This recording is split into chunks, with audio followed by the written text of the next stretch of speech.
Good morning, folks. CPI came in at a 7.1%. We were expecting the bank estimates were 7.3%. I posted those estimates down in the comments. We have a 7.1 instead of a 7.3. I would expect us to go to the moon based on those numbers. You can already see SPY's broken above 400. The session's canceled. Yeah, we'll see what happens with.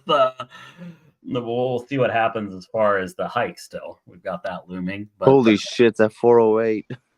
SPY's over 408. Nice. Yeah, I mean, it hit 414. As I said in the comment, I posted the estimates for all the major investment banks. The average was 7.3%. You can look at it down in the comments. That's all the major investment banks across the world.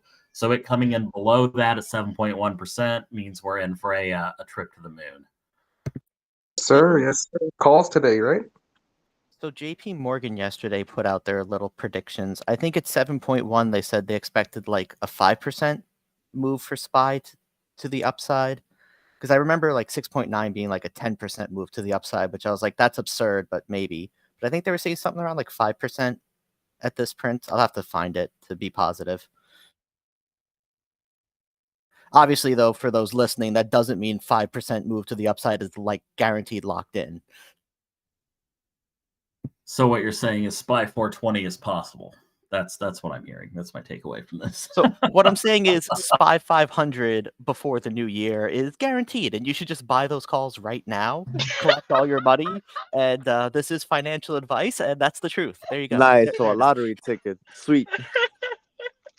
Ladies and gentlemen, we have some joke. news breaking.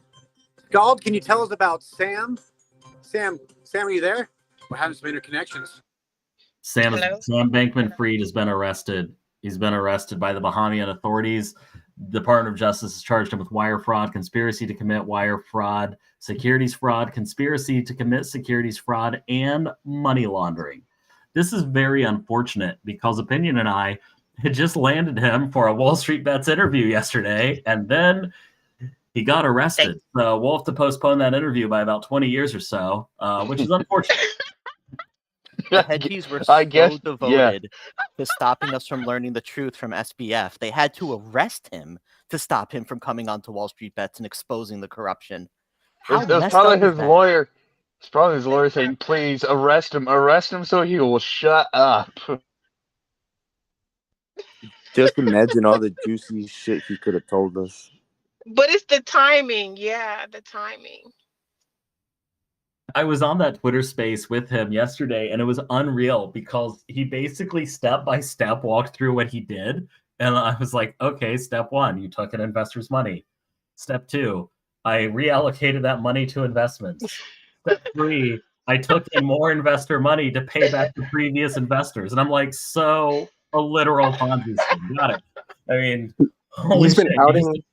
You just admitted that to me and the 4 other news agencies that were in the chat at the time, as well as like 2,000 random people on Twitter. I think that just backs up the fact that he's pretty dumb, right? He must be pretty stupid to do that. Like, what? Yeah. Who in their right mind? Financially stupid. There's a big difference. No, Don't it's drop the financially, show. that's logically. This is stupid gonna be to go really on Twitter. fun to just watch all these tweets with Scald be used as evidence against him in court. Your Honor, we would like to call one Scald Crypto. Am I reading this right? To the stands, please. Does anybody have what the over-under is on him getting Epstein? Calls on rope. I don't know with that much confidence, would he though? It almost feel like he just was flaunting everything. He doesn't have that type. Epstein like knew major politicians who were like banging 5-year-old girls. He just knows like that people bought crypto GME. He'll be fine. No. Have you not heard the conspiracy series with like him connected to the CCP? I haven't heard that, no. But I mean, just to be at that level that he's at, you don't think he's got some damaging communications that maybe someone at the top that has the power to actually have him killed in prison wouldn't want out? Okay, guys. I normally don't put on my tinfoil hat before I finish my coffee, so I'll just go I'm put it about to be on cups in. live. My bad. Can we move it to maybe some plays during this face ripping rally? Like I said, bank estimates were 7.3%, came in at 7.1. We see the SPY moving upward aggressively. What's our plays? Are we buying calls into this rally, or do we think that this is like a bull trap and anybody who does it's an idiot? I noticed VIX is up 11% right now. So if I wanted to bet against volatility, what would I do? Go with VXX puts? That's a confusing question. You could also look at UVXY, right? UVXY is how I normally play the VIX. It's 1.5 times leverage. Used to be 3.3 times leverage, or used to be 3 times leverage, but it's decayed over time. It's been out for like quite a while. So I would buy, if I wanted to play against it, I would buy puts on UVXY. Might be my play. If I had to make a play on volatility, which I would not play volatility in this current environment. Seems pretty high risk. Bitcoin is trying to tap 18,000 a coin. Yeah, we'll see how that happens with the Binance halting withdrawals. I woke up at 6 a.m. this morning after sensing a great disturbance in the blockchain. So I wrote a little bit about it. They've halted withdrawals. They have 97 cents for every dollar of customer funds in their audited wallets. In their wallets that were outside the scope of the audit, they have more than enough to cover everything. But it begs the question, why aren't customer funds covered one-to-one with the ones that are on in scope, right? And wasn't that all that information self-reporting? Isn't that correct? Yeah, that's the other thing. There was heavy scoping given to Mazers where they said, here are the wallets we want you to look at. And if you look at what happened, they moved a bunch of money into them. Did they discuss what those assets are that they hold to back the customer funds, or is it the actual customer funds, whatever they deposited, or is it just another asset equaling the same value? Who knows? So, like, their big boy wallet, their cold storage wallet has 252,000 Bitcoins in it. So, like, that's their big boy wallet that backs the bulk of the customer deposits. It's a cold storage wallet. So their collateral is in Bitcoin, essentially. So if Bitcoin potentially continues to fall below like 15 or 12, you could have another huge collapse. Well, not if the customer deposited 1 Bitcoin and expects 1 Bitcoin back. Now, correct. The value yes. might be less, but they'll still get their 1 Bitcoin because 1 Bitcoin always equals 1 Bitcoin. But if you're like Warren Buffett, you take money and go buy companies. So I'm assuming they took their money, a percentage of that, just like any company would, and then reinvested it. Yeah, you might be mistaken. Who are we talking about? Yeah, hopefully Binance. Hopefully they didn't rehypothecate customer assets because, as far as I know, they're not legally a bank. So rehypothecation is what the banks do. You're allowed to take customer deposits. You're allowed to use those money. However, there's a very large section of the law that governs exactly how that's to be done. And, if you don't follow those rules, you have things happen like what happened with FTX. Correct. But Binance is not based in the US, right? Part of it is, but part of it isn't. Is that correct? That's right. It's mainly based in Singapore. Yeah. So they may just be doing whatever the fuck they want without caring about what the US or anyone else says. I don't think the Singaporeans are going to let anyone play loose. They kind of have a very strict set of rules that they want people to follow because they like people investing in their country.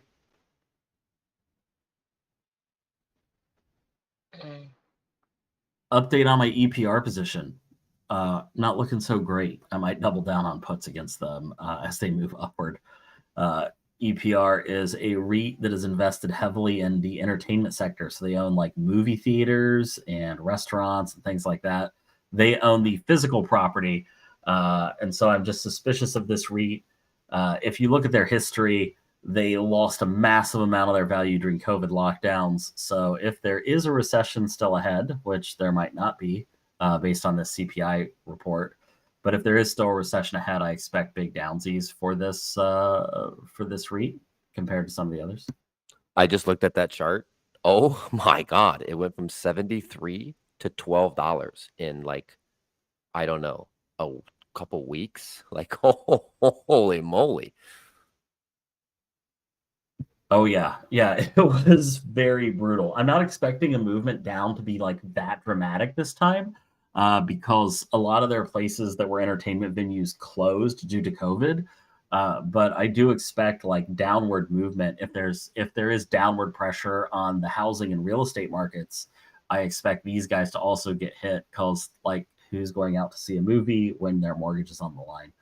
I mean, they've got an 8% yield. So, I mean, they've got some room to drop that to stay at least solvent.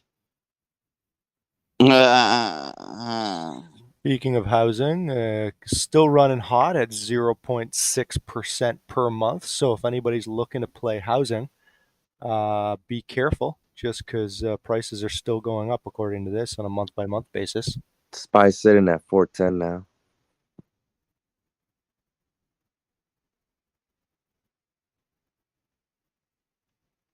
So my calls or my puts are fucked. Oh, Depends. When do So, they expire? Royally. Maybe. Yeah, if they're short term, most likely. Well, But there goes 40 grand. But only for now. Yeah, just look at my posts. so there was a senator from Oregon just introduced a bill.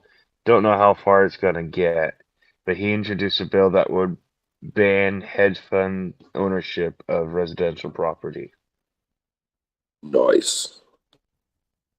Puts on rent.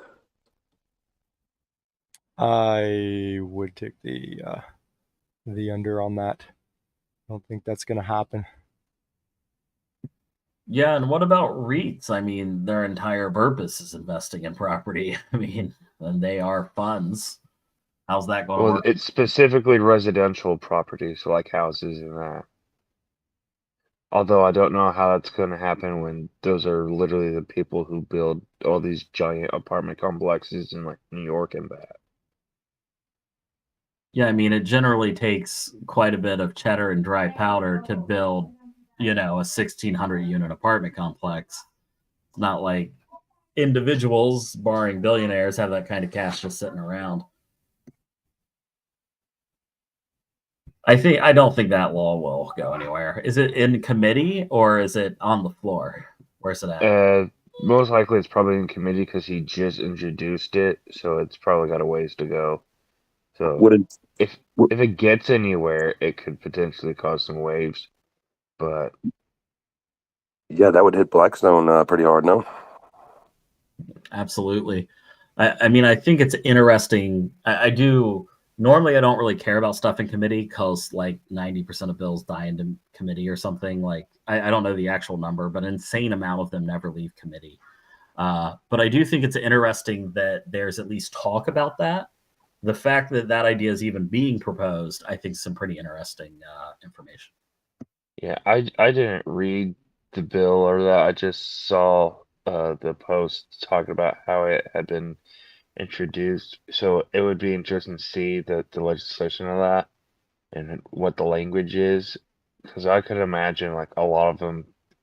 I don't know if like the current version would have it, but I would imagine that they would probably grandfather in a lot of the ones. Just say, hey, like the stuff you currently have, you're good, but you can't have any more. I could imagine that being turned into the bill.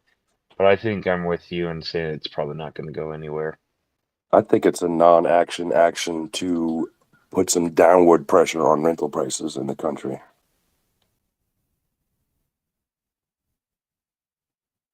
Yeah, it just sounds like a feel-good story to say you did it. Yeah, Anybody it's playing 90% of politics. Mm-hmm. Anybody playing the car market? I know the few of you have mentioned that.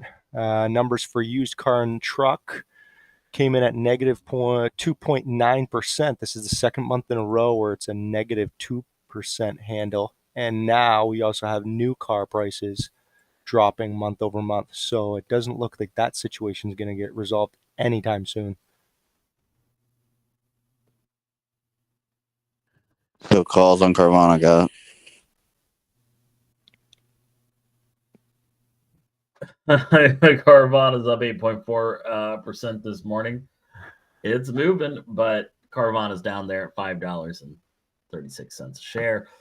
Mother Started talking about shorting this guy. It was well over. It was around $14-15. So, hey, is this a good time that something like Carvana, we could just get puts on this like sympathetic rally because of CPI, and then they're just going to pump it right down into the depth? Yeah, that, or you could potentially sell calls on the top of it, like around $6. I don't know how much money you're going to get, but there's two ways you can play that. I can't speak for anybody else, but personally, on their very green days, I've been increasing my put position. Yeah, I like to see a double-digit green day on Carvana, and then I buy puts. That's what I've been doing. So I've been watching it for a while. We've talked a lot about Carvana, though, and how we've been trading it. What else we got?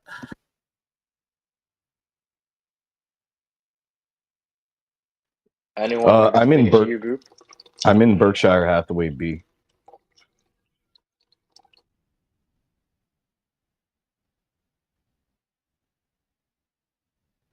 Okay, and I just figured that Warren Buffett's going to be able to bring this one home.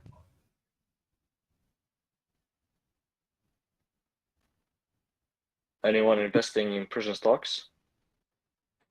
Yeah, group. Michael Burry is. Michael Burry, yeah. What are you guys' thoughts on it?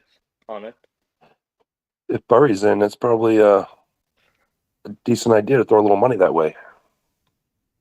Yeah, I have somebody that works at Geo Group in particular. They're not slowing down at that capacity. Their contracts are getting renewed with higher contract ceilings. So, it's going pretty well on that end. And I think it will continue. I personally would be bearish on them long term, just because, with the whole quote unquote labor shortage, at some point, the powers that be are going to decide to start letting people out, like nonviolent offenders, in order to have more productive workers in the workforce. What? I'm sorry. Your thesis is they're going to let them out of prison where they work for like 20 cents an hour. Yikes. Have them work at much higher rate an hour? They're going to unionize. Yeah, and also, not all prisons do that, but yeah, at some point, the pressure from Wall Street and CEOs, they're going to call up their politician buddies and say, hey, we need more workers out here for fucking McDonald's. So that's more important than making license plates hella cheap. So, yeah. You realize prisons also supply the vast majority of bulletproof vests and other military equipment, right?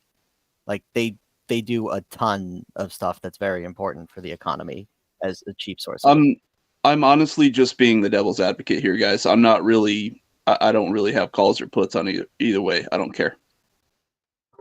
The prison to McDonald's pipeline. You heard it here first, folks. Nice. So looking at BYDDY, which was called out yesterday. This is build your own dream. It's an EV maker out of China. Just a quick update. As of this morning, Warren Buffett has divested 25% of his holdings in the company. However, he's still long a fair amount of shares. So it's an interesting update on that play from yesterday. Also, Boeing got a 100-plane order, didn't they? Yeah, that was interesting. I think if JetKeek, if you're here, please raise your hand. Yeah, they said American Airlines, it was the largest order ever. And I'm like, wait, don't they have a bunch of these planes parked out in the desert? That's a lot of money, 100 planes. Did it say what period of time they're going to be acquiring those over? I didn't actually read the article, but I would assume they're on fast track because time is money. Yeah, I thought the 747 production, like the production line, just came to an end. As in, like they were no longer producing them. So sounds like maybe they're going to keep producing them. Is this an order for 747s or? I believe it was 787s, but I'm not certain. Posted the article in the comments from Reuters. It looks like 787 Dreamliners with an option to purchase another 100 more for a total of $43 billion for 200 planes. So that's the state of the art plane with the heavy reliance on electrical batteries. Yeah, the 787 Dreamliner is the hybrid one. They canceled the 747s. The last one rolled off production a few days ago. So that's international travel, right? Those are the wide bodies. Long distance, yes. The 747 is sort of the wide body. That was the original international travel king. But the 787 Dreamliner apparently can fill its role without having to be so damn big. So they're different size 787s. Yeah, it's sort of all about the interior, how they lay it Yeah. out. I think there's just a commercial shipping, and then there's the passenger. Got it. And you could obviously private buy and custom design, but not too many people have that kind of bread. Yeah, for that size of order, maybe it was already telegraphed and priced in, but I didn't see Boeing move up as much as I thought it would. No, there might be some spring left in that coil.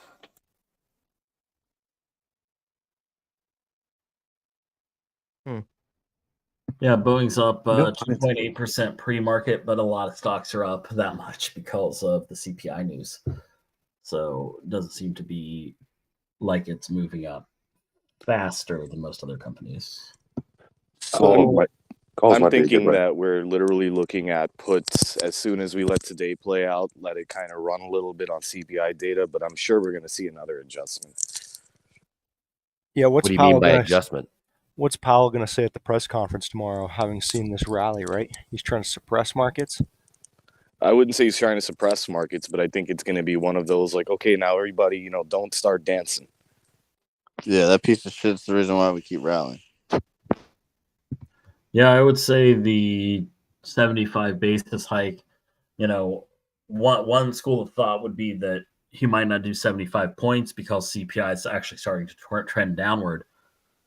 Another school of thought could be, well, the market's in a rally, might as well get it out of the way now, right? He just does the 75 basis point hike now to get to the terminal rate faster. So I think the second is probably what's going to happen, but my guess is as good as anybody else's. I've got a play. Well, actually, I've been playing this for a while, but update for an earnings play on Carnival, which is going to be next Tuesday. I think I'm going to wait for Powell to speak before I enter any call options, but I want to play probably like a $12 strike price at expiry the 23rd. I was going to try to enter it this week, but I've been buying since around $10 just actual stocks because I feel like it's going to rally and it's going to make its way back up in 2023. There was a recent news article too about how they had to cancel some cruises, and it was basically due to supply chain logistics. So it's like they're booking the cruises, but they're not able to get all the food and stuff. So it just seemed like a bullish sign to me.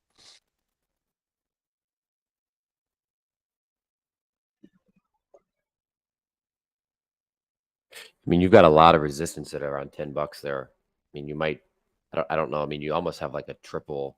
You've got a lot of interesting technicals in Carnival if you look at the 6 months chart. So, I mean, there might be some opportunities there to play bounces off those technicals. That's kind of what I'm hoping for. Like I said, I went in long at around 10. So, and have been adding. I added in the most recent dip that dropped to like almost 7, and just because I still think they're gonna have. I think they're gonna have a strong earnings, and if they can obviously weather what's going on in the economy, they're primed to do it just as any other company could. The luxury company.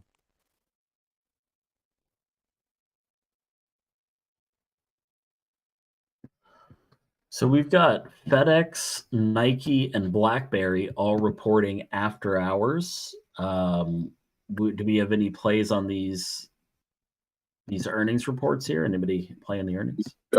Free range. If you're in the audience and have any input for us on Nike, please raise your hand. I know you had some pretty good DD you did. If you'd like to share it with us. So, I know FedEx they've already come out with some of their bad news, right? So that might affect what's put out there, because otherwise I would think with a lot of the sentiment we've been discussing and some of the people we've had that actually work for FedEx, I would say would be pretty bearish for their earnings report today.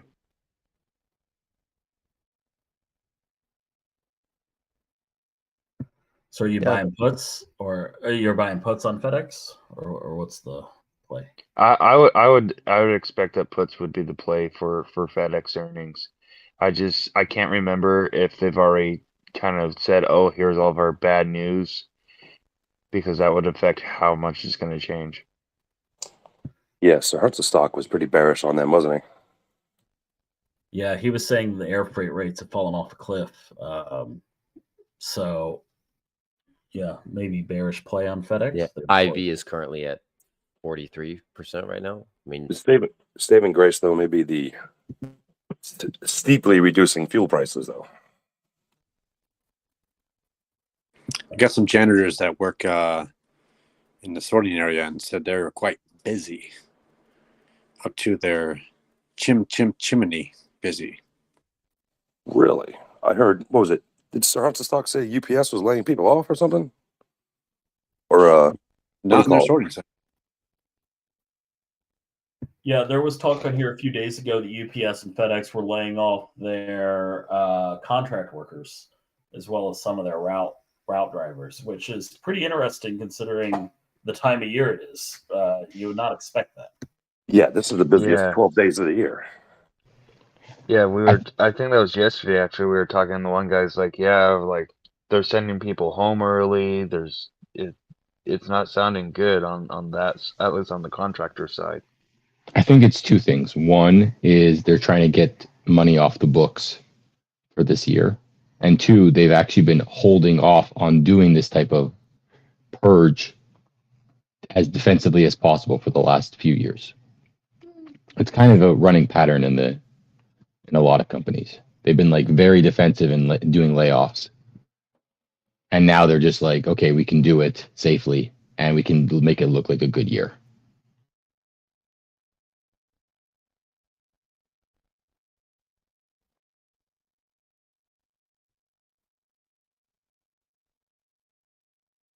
Exactly.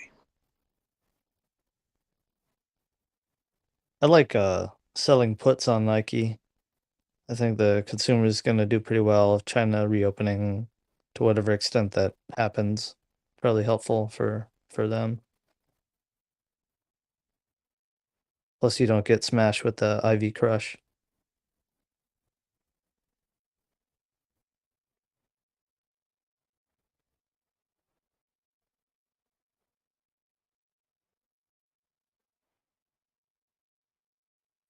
Who's playing penny stocks? Cosm, COSM.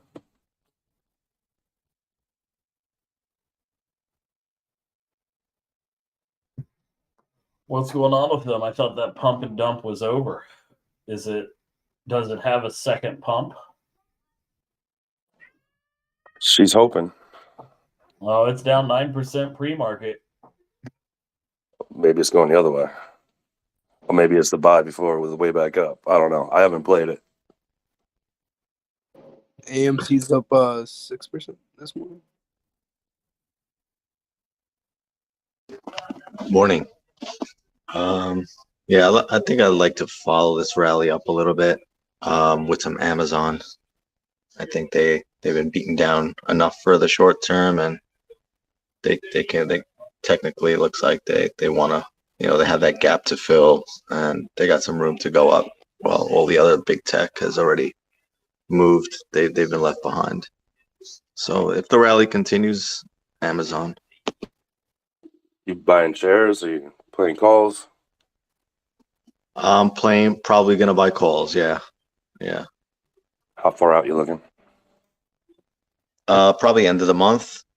100 strike, say. Monthly. I gotcha. Nice, nice. Yeah, I saw the other day they were down to like 89 or something like that. Yeah. Seems pretty cheap. Yeah, they Yeah, announced but cuts, and it'll really fly. yeah, both Google and Amazon, I think, have a lot of catch up to do. You look at like Microsoft and well, Apple's held up, but Microsoft's had a really nice push these past like month or so. I think Amazon and Google, especially if there's like a soft landing and we don't have as bad of a recession as people are calling for, I think those two would do quite well.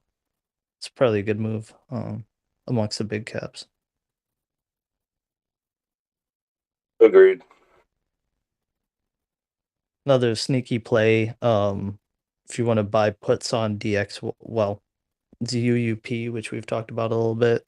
It's a bearish dollar ETN.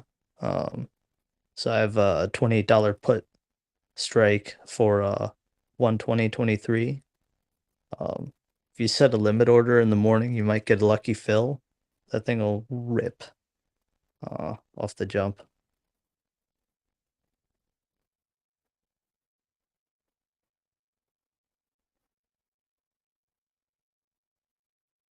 Yeah, UUP is down bigly this morning. A 1% move on this is a pretty big move, folks, just so we're clear. Yeah, it's a Yeah. pretty good sign. I bought Anyway, puts, by the way. I should qualify that. Sorry. Go ahead. Am I the only one holding Tesla in this group? Did anyone buy yesterday when it dipped to like 167? I've got Tesla. Should have. Is it worth Still buying now? overvalued. Yeah, Tesla's cheap right now, man. Still overvalued. Very undervalued.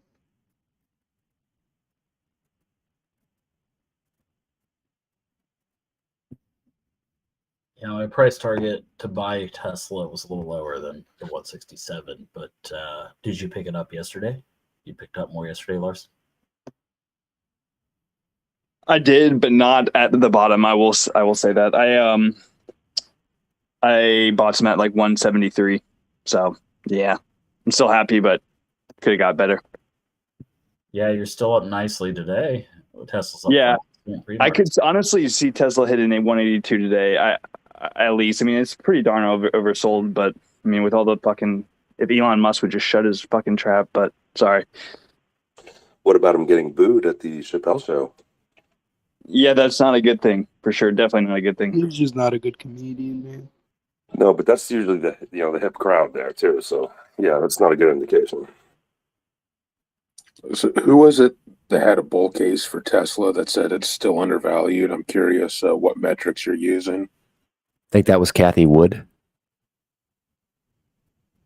It's Kathy Wood here. Do we have Kathy Wood here?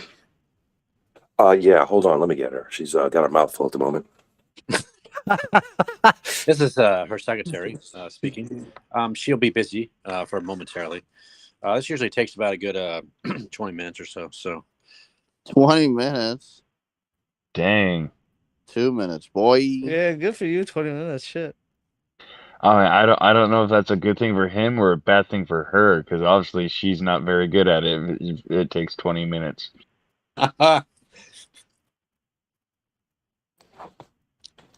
now that's a latter day thing to say. Speaking of Kathy Wood, ARC F, which I am down handedly in, with a cost basis of around $60, is up almost 7 points so far. Which one is F? That is their finance? fintech.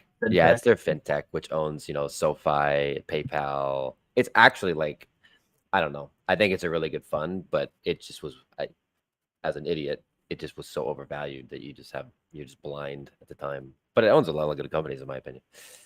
I used to own ARCF. I sold it for a slight loss, but believe it or not, it was like last year, and I swear to God, I bought it at like 55 and sold it at 50, and it's just insane how low it's gone. Yeah, it's at 16 right now.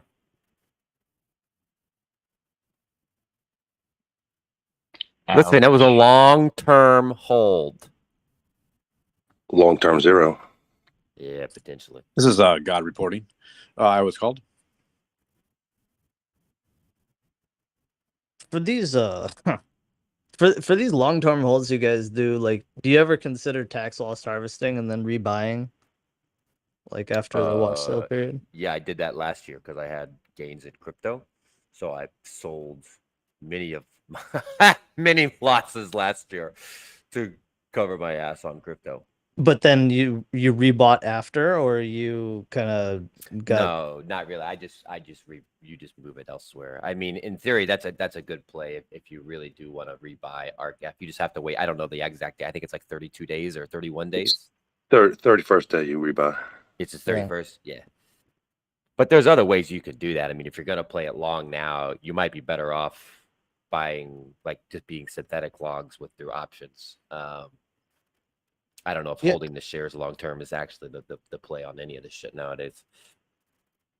Yeah, I'm looking at my Google and I'm super bullish on it long term, especially with the cost rationalizations they're doing. But Totally agree. Right now it sucks butt. So like I'm like thinking really hard about even just rotating into something as close as I can get performance wise until the watch sale period elapses, and then rotating back in. So something like Meta for 30 days and then get back over. But still been chicken shit about it, and obviously today it would have been nice. It's the right time to do it. Well, yeah, I mean, you're having a huge update, so I mean, you're realizing the gains on that money that you have. So I mean, as long as it's in the market and realizing those gains, it really doesn't matter where it's at. It's the dollar amount that matters, right? Right. So do it on an update then. Okay, interesting. Well, yeah, I mean, that way you're just fully invested. It won't really matter. But I mean, I mean, I started building a position at 88 and it's up 4% today. So I mean, I'm super long on Google as well. I think that's a good one. Yeah, I'm down about 8% on my Google. I'm down like 30 though, so that's why it sucks. Oh, yeah. Welcome to the club in any tech stock, bro. 30% in a tech stock. Like, high five yourself. Like, I do not own Palantir, Peloton, Carvana. I mean, do not own any of the other. No. Let's not look at my entire portfolio. Like, if I was down 30%, I'd be happy. Oh, me too. Speaking of crypto, I played a little learning game with Robinhood this morning and received some free Avalanche. Very nice. I deleted that app from my phone. Another coin to roll down the hill on. It gives you money. So I have a play for those who are looking for plays. So here's something I'm going to be doing. It's for Denison Mines DNN. Essentially, you buy 100 shares. That's gold? That's uranium, but it doesn't really matter what it is right now. If you buy 100 shares, it's $1.18 a share, so you're putting down $118. You can sell a July 23 dollar in the money call for about 36 cents. So you're essentially waiting 7 months to get like a 15 to 18% return on it, even if it ends in the money, which might not seem the sexiest thing, but 7 months for like 18%, you do a lot worse in that time frame. What's the IV on that? Can you give the exact ticker? Ticker is DNN. David Nabisco, I guess we'll go with, since we got to keep these clean. Well, if you can sell the 50-cent one, I know the volume is 113% ridiculous. IV. So I mean, yeah, that's why you're getting so much money on that. I mean, obviously, the market is predicting a 100%, 113% move to the upside or downside within. And I am personally incredibly bullish on it. So like, I'm very long this stock, which is why I even know it exists. But just for people who are just looking, like, again, 7 months for a potential 18% return, that's pretty nice, right? Can you repeat the play again? It's DNN. What are you doing? Selling puts? So buy 100 shares and then sell $1, so an in the money call for July. And you'll get about 30 something cents out of it. You'll be putting in $118 or so dollars. And so yeah, you're getting like a 15% return over 7 months, assuming that ends in the money. And where was the call? What did you say? Did you say $1? Yeah, the $1 strike. So you're selling it in the money strike. You're just locking in that Yeah, and again, if you look at the chart, I'm just looking at the 1 year chart. It's dipped below that $1 mark a very, very, very few times, and really has come back up relatively quickly. Within a week, every single time, it's almost actually come back up above that $1 mark. So that's a pretty darn good. I mean, you've got some technicals to back you up there. That's pretty good play. Yeah, I that like 99 cents is very strong for it. The times it dips under is during the summer, and that's just terrible seasonality for the sector. So the whole sector sells off hard then. But you should be fine going into that time. I don't think it's going to get down to there. Even like during the summer, it usually doesn't break under $1. It just kind of stays there. So yeah, just something to do. Why do you think the volatility is so high? Do they have something coming up in 2023? Are they announcing? Is there anything that's specific? Gotta be the war. I can tell you why the volatility is so high for them specifically. Okay, I'll try to keep this short.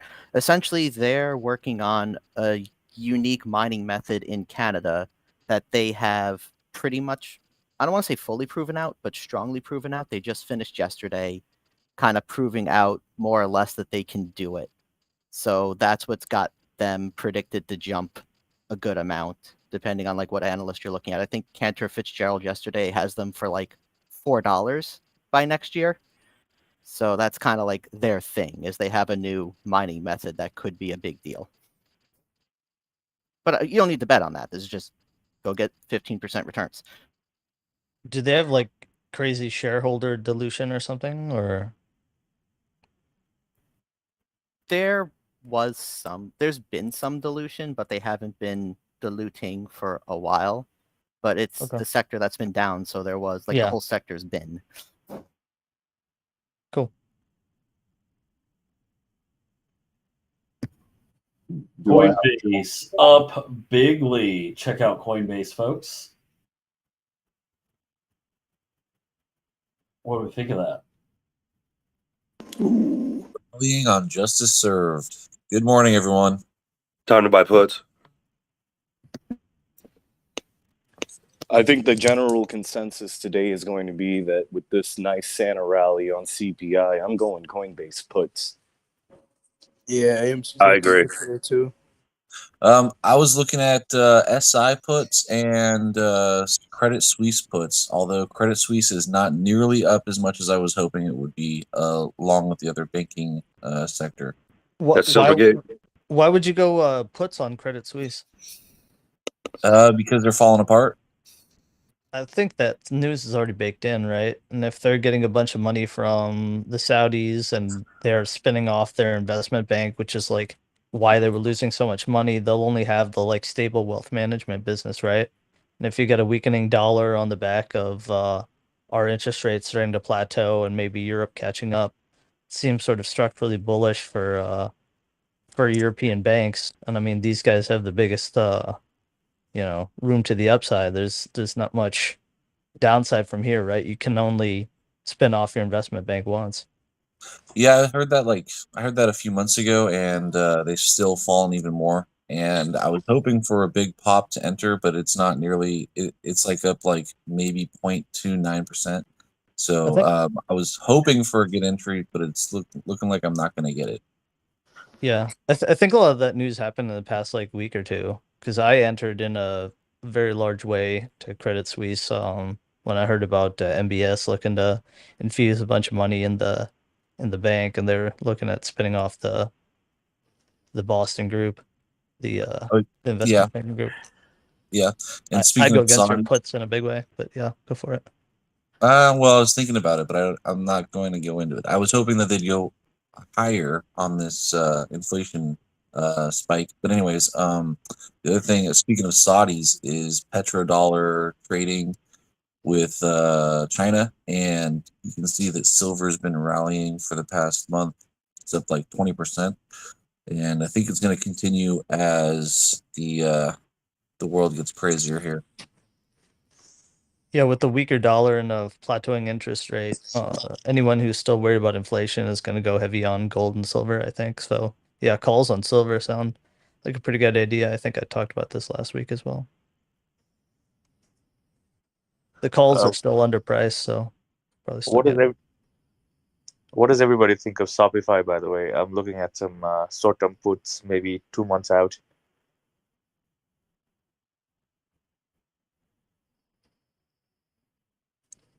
Before someone answers that, anybody got good tickers for getting calls on silver? I usually do AG for silver. I thought That's a good one. I thought those AG. dudes buy direct. What's that? SLV is another one for silver.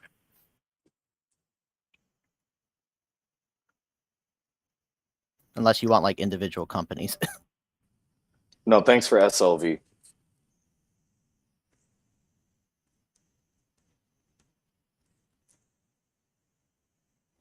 Yeah, I looks think like SLV is there's, cool. I think as far as U.S. economic data, it's looking pretty good. However, as Slut Spoiler was saying, things might heat up a little bit more, and one of those possible flashpoints is the war in Ukraine.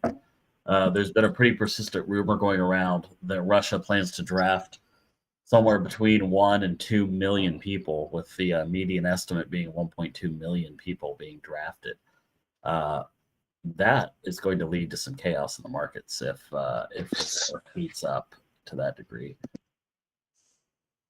So you're saying they're rushing to recruit people? Oh my God. That's pretty beeline. Yeah, I would say get out of here with that. That was terrible. of the 1.2 million, how many are actually going to fight? I mean, the energy's pretty low over there, from what I'm understanding. I think we're going to see the same strategy that they had in World War II, where one man gets a gun and the other man gets the bullets, and Exactly. eventually someone's going to find both. Yes, sir. Exactly.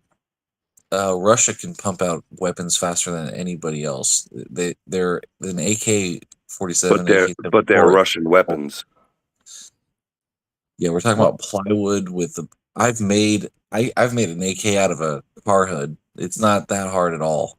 It's the simplest, most common assault rifle ever. If they were really struggling, Ukraine are using lightweight U.S. stuff. They're using the real deal.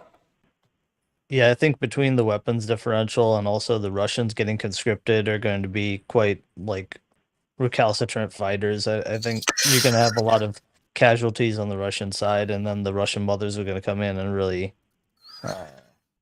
cause some political. The Ukrainians will just take their weapons. Probably keep their own, right? The Ukrainians probably have better armament at this point.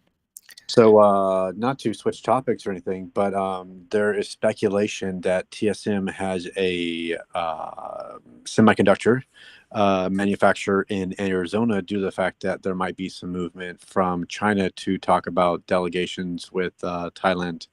Any bull or bear cases on that? I'm working on a thesis, but in the short term, it's not great because you're taking away your cheap labor over in Taiwan. But I think this is sort of a let me think of the word.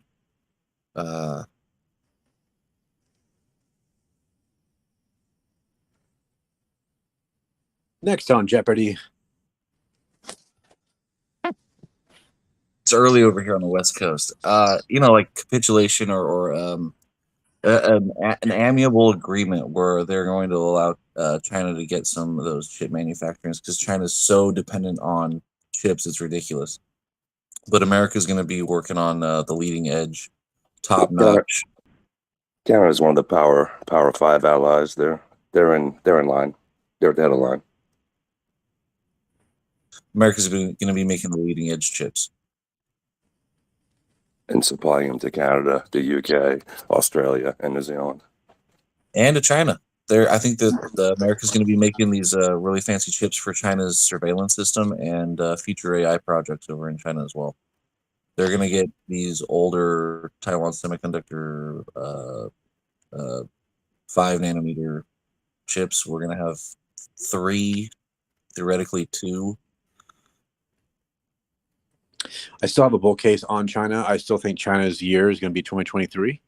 No pun intended with that on any negative effect. I think that they're going to come out with their, I guess you would say, closed door technology for the medical side, but more to report on that in 2023.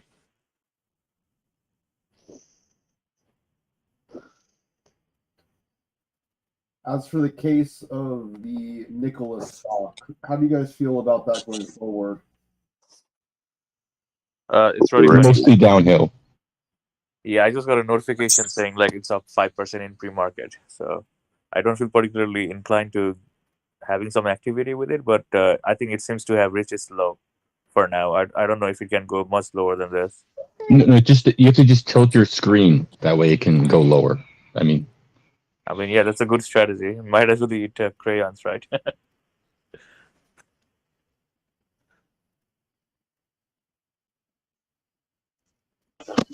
By the way, anybody got any ideas on Shopify? I'm looking for like puts 3 months out.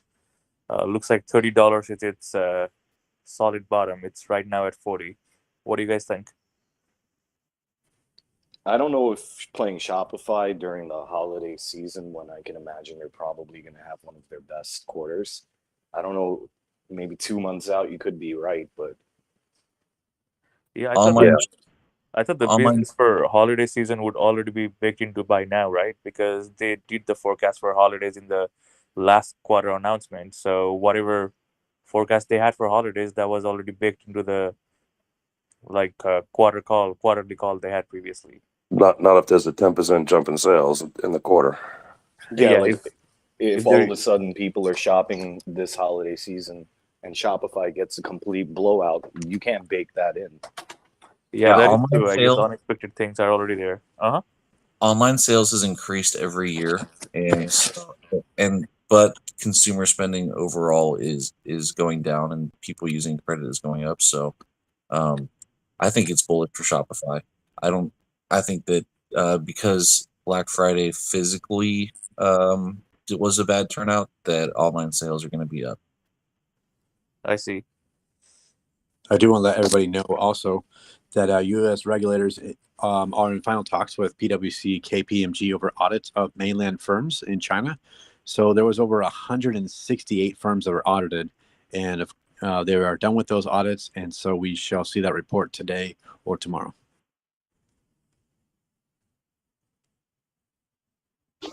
Hey, I haven't heard anything about oil this morning. It kind of made a nice bottom this weekend, and I bought some Devon yesterday, and I think I'm gonna ride it till 70.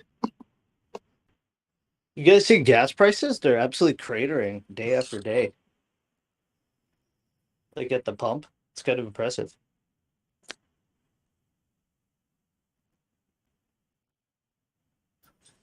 We need an obligatory scream about Biden doing that.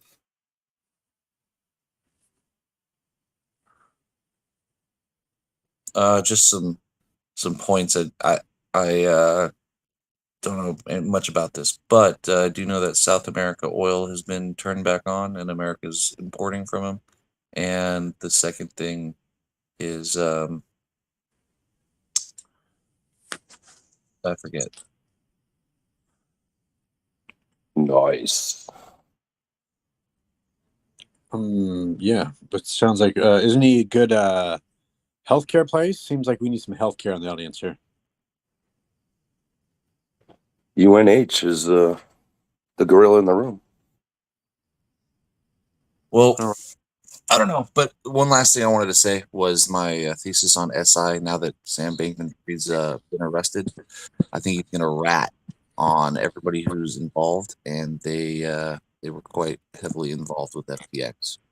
His new cellmate is going to be Epstein. Yeah, I was about to say he's going to be exchanged before he opens his mouth. They're up like 6% today, and I'm expecting them to fall. As far as being at Epstein or whatever, Silvergate's not like that powerful. They're just another domino. Yeah, but no scrawny kid wants to do 20 years in prison. So are you buying? Are you saying puts on this pop for Silvergate? Is that your thesis? That's what I'm saying. Got it. But not probably not a market open. I want to see how the market. I think everybody should see how the market reacts at market open. See what direction it takes. Because historically, after these CPI things, it'll continue the trajectory. I've seen it go jump in pre-market and then continue to climb throughout the day. Yeah, so this is the first time that I'm doing this, but I'm trying to record all of the actual plays as they're called out here on Wall Street Bets.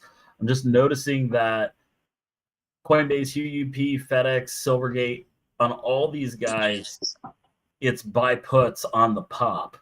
Carvana was buy puts on the pop. Nike was the only one that someone just said calls. Anybody else here bullish on anything, even with this rally going on?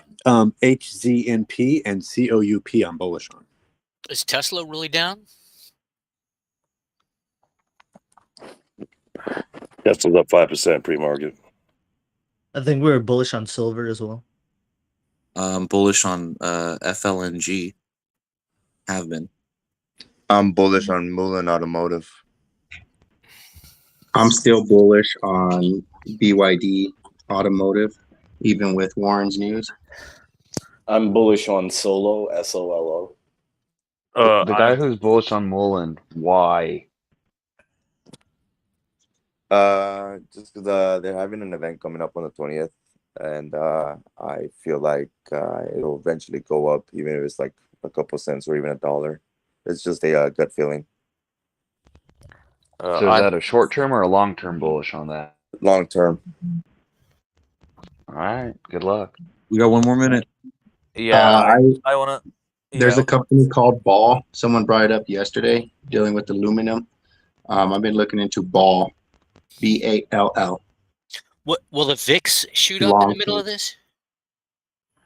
The VIX is already moving up for some Yeah, it already reason. has. Yeah. VIX is down 3.3. It was up yesterday. Will it shoot up more because of all the change in direction?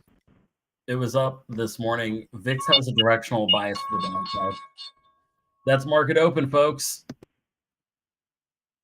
Yeah, I'll give you one more to watch that I gave And a couple there it weeks goes. ago. Gary Delta Sam. It's a data center company for China. It has been screaming the last few weeks. Been a nice play for the last week and a half. Sold puts and bought long calls. Very Hey, nice. were you the guy that brought that up a few weeks back? Yes. That's yes, a hell yes. of a play, man. Yeah, Nice. it's been a Fuck good my one. puts on SPY. Oh shit! Somebody just got destroyed. when it went from This is the 25 National Suicide Hotline. Please to stay 100 connected. last, I don't know, probably 2.5 years ago, just in that bull run, it was my largest gainer by a mile. I lost some money on the way down, but I still bet it positive. But then as it's come down, I started to kind of rebuy back in. They're expanding aggressively. Yeah, I had that in my portfolio, and I was wondering who recommended it because that was a killer play. Oh yeah, good. What did you end up doing? Just buying shares? Yeah, I did. I just bought shares, and then it just popped off, and I was like, nice. So I did a calendar spread on the way up. Oh, nice. And the problem was that the stocks like this tend to move in like 7 to 10, 12% chunks, right? So it's almost like it would beat that strike every time, and I'm constantly rolling. So I was rolling deep in the money at one point. I mean, the stock was at like 120, and I'm rolling $85 short calls.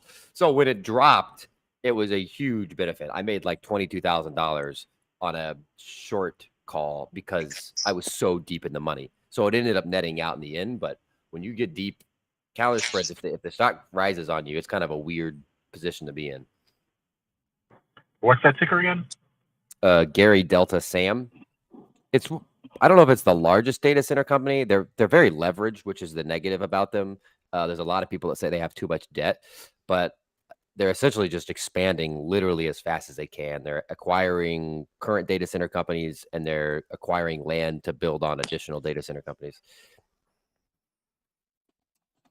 I'm looking at the selling a put on plug for January 20th at $15. Getting about $1.43 right now. Gonna see if I get 10%, maybe stamp a little bit. I'm bullish on Sundial too. Nice. The only weed play that I'm in is in High Tide. Tell us about High Tide. I've never heard of that before. It is the largest retail supplier in, I don't know if it's in the world, but at least in Canada. They own, I don't know how many brands that they own. They're probably one of the only profitable weed companies that you find out there. They've kind of been washed out with the bathwater. I would, yeah, if you like weed plays or just in general, High Tide is one that I am very long. Is the ticker for that one HITI? Yes, I was just gonna give it. Yeah, I own 1,100 shares with a cost basis of $7, and I've averaged down throughout this a couple times. So it's not a huge position, but it's big enough that I'll continue to monitor it for a while. I'm holding on to them for sure. So with SPY dropping, with rolling over until tomorrow, how's that work? My SPY puts. How do I roll them over until tomorrow's first house speech? I mean, not now, but what's the benefit of doing it in the downfall? You want to roll them? The benefit would be if it's going downward, you would receive a higher premium for the options you currently have. So the cost to roll would be reduced. Does that make sense? One more time, I'm sorry. Yeah, but it should be proportional. It should be very proportional if you're depending on what you're rolling, because what you're going to roll into is going to be more expensive. So it should be somewhat proportional to I think it has more to do, and somebody can correct me, with how close you are to the expiration date. Otherwise, you're essentially just rolling a similar dollar amount, and so your costs are just going to kind of be the same. Yeah, it's going to cost me $88 more to roll over this option until tomorrow. But if it keeps on going down as it's doing now, I mean, it's at 96, 97 from 100 and whatever this morning pre-market. So what are you rolling exactly? My puts on SPY. So you're just putting more money. You're just going to put more money into the trade then. Yeah, I'm just wanting to get clarification. I'm still learning and whatnot, but I'm making the decision to hit that target price tomorrow during Powell's speech, because obviously market didn't do what I keep in predicted. mind. It's got to hit your target price plus the amount of money that you're putting in. Biden is speaking at 10 o'clock on inflation. Okay. Okay. Thank you, guys. Yeah. Also keep in mind this is a large donation to Theta Gang. Shout out to Theta Gang for taking our money. Yeah, I need to really read up on the Greeks, because I lack knowledge in that area for sure. Well, in all areas. Tons of good content out there. Dumb as fuck over here. I kind of want to wait on buying either calls or puts towards later on at the end of the day. Where's Biden going to be talking on? Do you think he'll be on Bloomberg and all that? YouTube. Thank you. C-SPAN. Someone was talking about the VIX. Well, what time is Biden speaking? What time is Biden speaking? 10 o'clock. 10 o'clock? All right. Eastern time, the only time zone that matters. Yeah, that's right. True. I just came back from the East Coast back to the West Coast, and it sucks over here. West Coast does suck. I agree. Anyways, yeah, so SPY is down to, well, not down, it's up $96. Who had calls on SPY? Yeah, someone in here's got to have game porn. I know somebody's on the opposite side of that. I mean, someone had to do, calls. I mean, everybody was talking about puts at the end of the day with the spike. Yeah, I bought like $5 calls for Carvana, but that's the only call I was looking at. I told myself like next time SPY hits 410, I'm gonna buy some puts. But now with all the optimism surrounding, like CPI data, I'm a little bit concerned whether I'm gonna do that or not. But I think I might, by the end of the day, end up buying 1 or 2 puts on SPY. Yeah, Okay. I agree with that. I think your potential for at least some inverse reaction back to the mean tomorrow is probably pretty high. Yes, I mean, just as big of a reaction we got on CPI, I mean, we could have a just as big as, if not bigger, reaction tomorrow when Powell speaks, just the other way. But, well, any other calls? I mean, it's been a great day to make some calls. I got the recap here. We got people buying puts on Coinbase, puts on UUP. I personally have puts on UUP. They've treated me very well. Boeing we talked about, but we didn't have a position either way. We just talked about the 787 Dreamliner order. I like on Boeing. I like $200 calls probably going out a couple months, maybe April. Oh yeah. There's no position on that. Google's up over 4%. We said FedEx puts based on our information from our friend Sir Hunsa stock, and Silvergate Bank puts on the pop. Calls on Nike. Carvana puts. It's a double-digit green day, which I don't know if it is or not. I'm gonna look at Carvana in a second. COUP calls, FLNG calls, Mullen calls, BYDDY calls, despite Warren Buffett divesting part of his stake. Solo calls, Ball, aerospace and aluminum calls. UBS we're still bullish on despite its large run. Is that right, Crazy Denny? Yeah. I mean, these Chinese stocks, like, what the fuck? I mean, they know whatever the hell they want, bro. They're up 9% one day, down 7% the next. Like, but yeah, I'm long and strong. That's China for you. Plug. We had selling a put, so that would be slightly bullish to even. And then lastly, we had Sundial and High Tide as calls. I think that recaps all our plays for the day, folks. Very nice. Any last minute call outs? Yeah, I gotta warn people about Carvana though. I had, like I said, I bought calls yesterday at the end of the day, but despite the stock going up like 12%, my call is just up like 7 or 8%, which is really weird. Yeah, that's the Theta Gang, as you may have heard somebody refer to. No, I get that, but what I'm saying is like I'm very much in the money right now, and despite that, like it's still not moving. That's concerning. Who got those Carvana $10 calls? Oh. I know somebody mentioned that earlier, or I think. Yeah, that. Well, I did, but it's just play money. I didn't buy very many of them. Yeah, before the whole lottery shit ticket. down. Yeah, before the whole shit went down, I had bought like 3 $10 calls for January. I think I'm gonna ride with it because it's like it went down already like 90%. So I don't know if there is anything I'm gonna lose more. So I'm just gonna write that one down. But it was before they went under $8. So Dave is up by 9%. I'm still holding shares of Dave. Another dumpster play that I did that's going to be paying off this week was a company called Tacadia. TCDA. Absolutely do not invest in these guys. They're a biotech whose only product actually failed clinicals. They went from $9.98 a share to 20 cents a share in one move. Nice. Brutal. Yeah, So what I did was I picked it up at 20 cents a share and started selling covered calls on it. And people ended up buying these from me on the month. And I don't know why they bought these covered calls from me. I guess they thought it was going back up to $9. Why did you cover it? I bought it. I bought it at 20 cents a share. It was just so damn cheap. I saw how much I could sell the covered calls for. So I just said, I'm going to buy a couple hundred shares, sell all these covered calls, wait it out a month. Yeah, bro, the January 2023 calls have a 470% IV. Yeah, I'd be buying it too if it was that price. Shoot, what's the ticker? What's the ticker?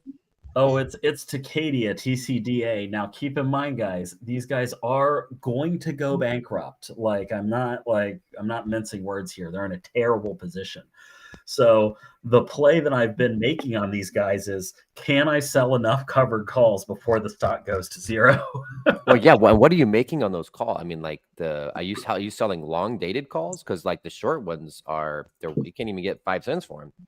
Well, I got 5 cents for them. I got 5 cents for them dated 12/16, and they expire, here in a few days, and I'm going to make my $5 per contract. Only cost me $20 per 100 shares. So, well, you got 3 more months to do that. Yeah. So we'll see what happens with it. Like I said, very high risk play, but something that I'm messing around with a little bit.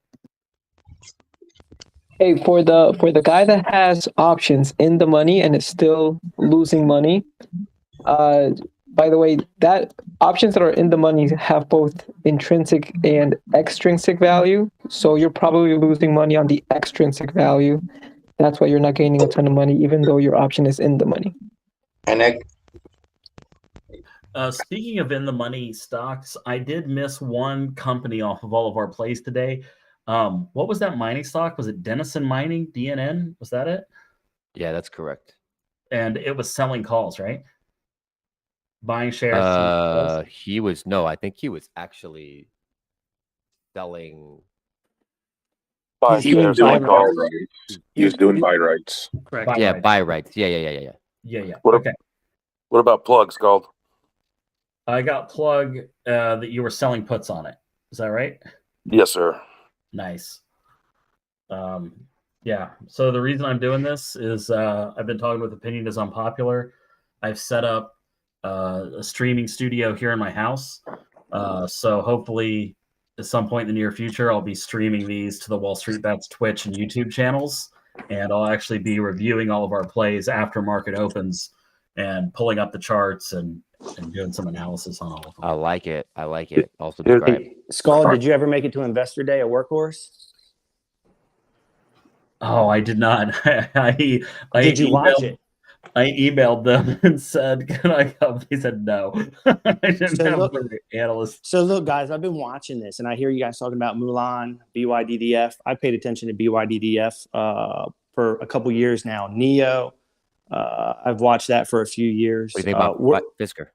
Fisker, I haven't really followed. I do like Fisker, but I'm just looking at something that has the potential. Workhorse was one of those meme stocks, ran on that UPS contract. Now, Rick did have it in an analyst day.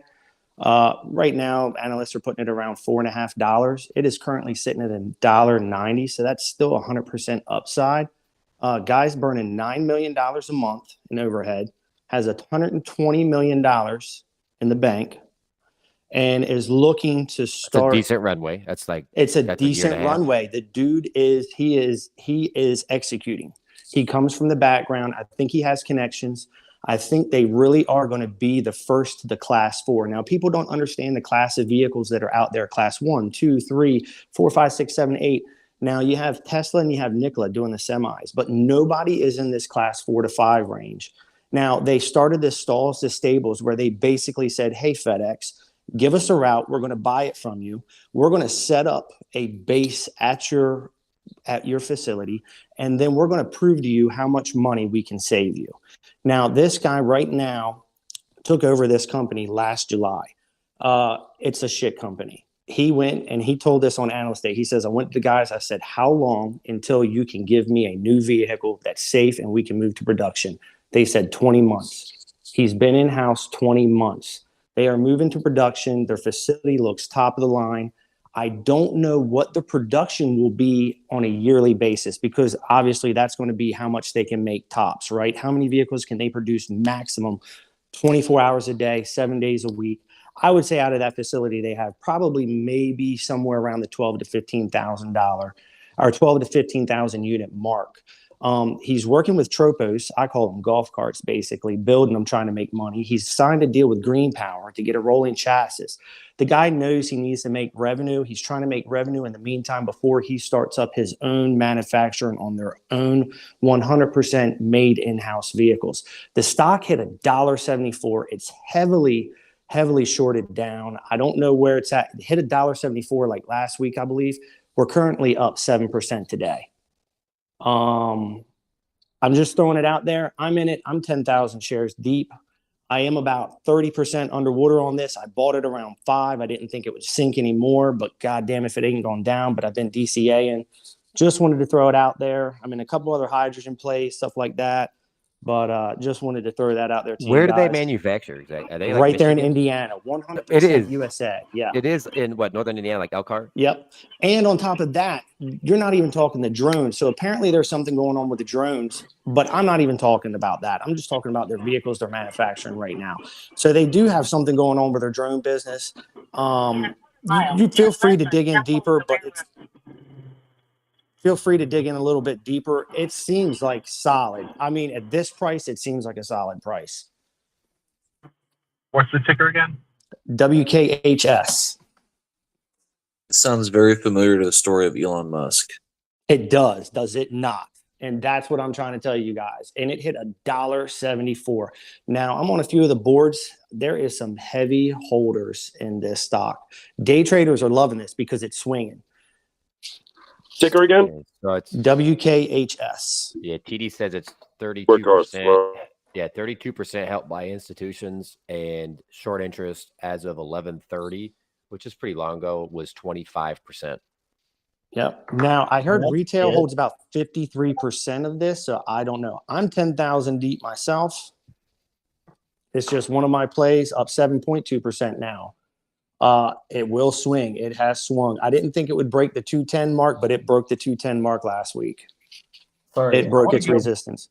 I want to go back to that institutional number real quick. 32%, that's it. So this thing's like Yeah. majority held by retail. Retail, yeah, Yeah. this is definitely 100%. But listen to me, retail. Rick Daunch just insider bought last week. There was like about 100,000 shares, I think, that were bought last Friday that just got filed as of yesterday. If you want to look up the filing.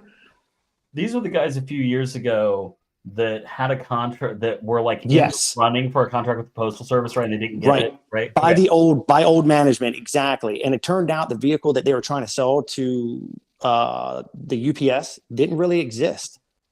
And what it was is it was kind of similar to what Oshkosh is. It was a junk. Their C1000 was junk. Now this guy's come on board. He took over in July, around the time this debacle happened. And they might be abandoning that C1000 because it was just a terrible design. The ticker on this is WKHS. Uh-huh. I mean, if you look at Leap for this, if you think it's a long-term hold, I mean, you can get it's at $2. You can get a $3 Leap. So that's a 50% move for under 50 cents. Yep, it is. That's so I mean, if by chance you get, I think ultimately, right, you can't have a recession next year, but if you get a nice bull market, yeah, I mean, you could probably see this thing move 100%. I mean, there's opportunities there to make good money. This is one of those. This is one of the offshoot. This is one of the original offshoot meme stocks. This is Workhorse. Yes, this is Workhorse. Now, like I said, it's all new management, all new board of directors. This guy Rick says, make no mistake, this is not the original company that it used to be. The guy Rick Daunch used to run Delphi Technologies, which is partnership with like Moog and all that, tier 1 suppliers. So I think the guy has the smarts, man. Yeah. All Those right. of you that don't know about Delphi, if you drive a car, you probably have Delphi parts in it. Exactly. And that's what it's that simple. People are not putting it together. So this guy, Rick's been pretty straightforward. And he even mentioned, he's like, right now the stock's in the gutter. But you know what, guys? We're going to deliver. We're going to execute.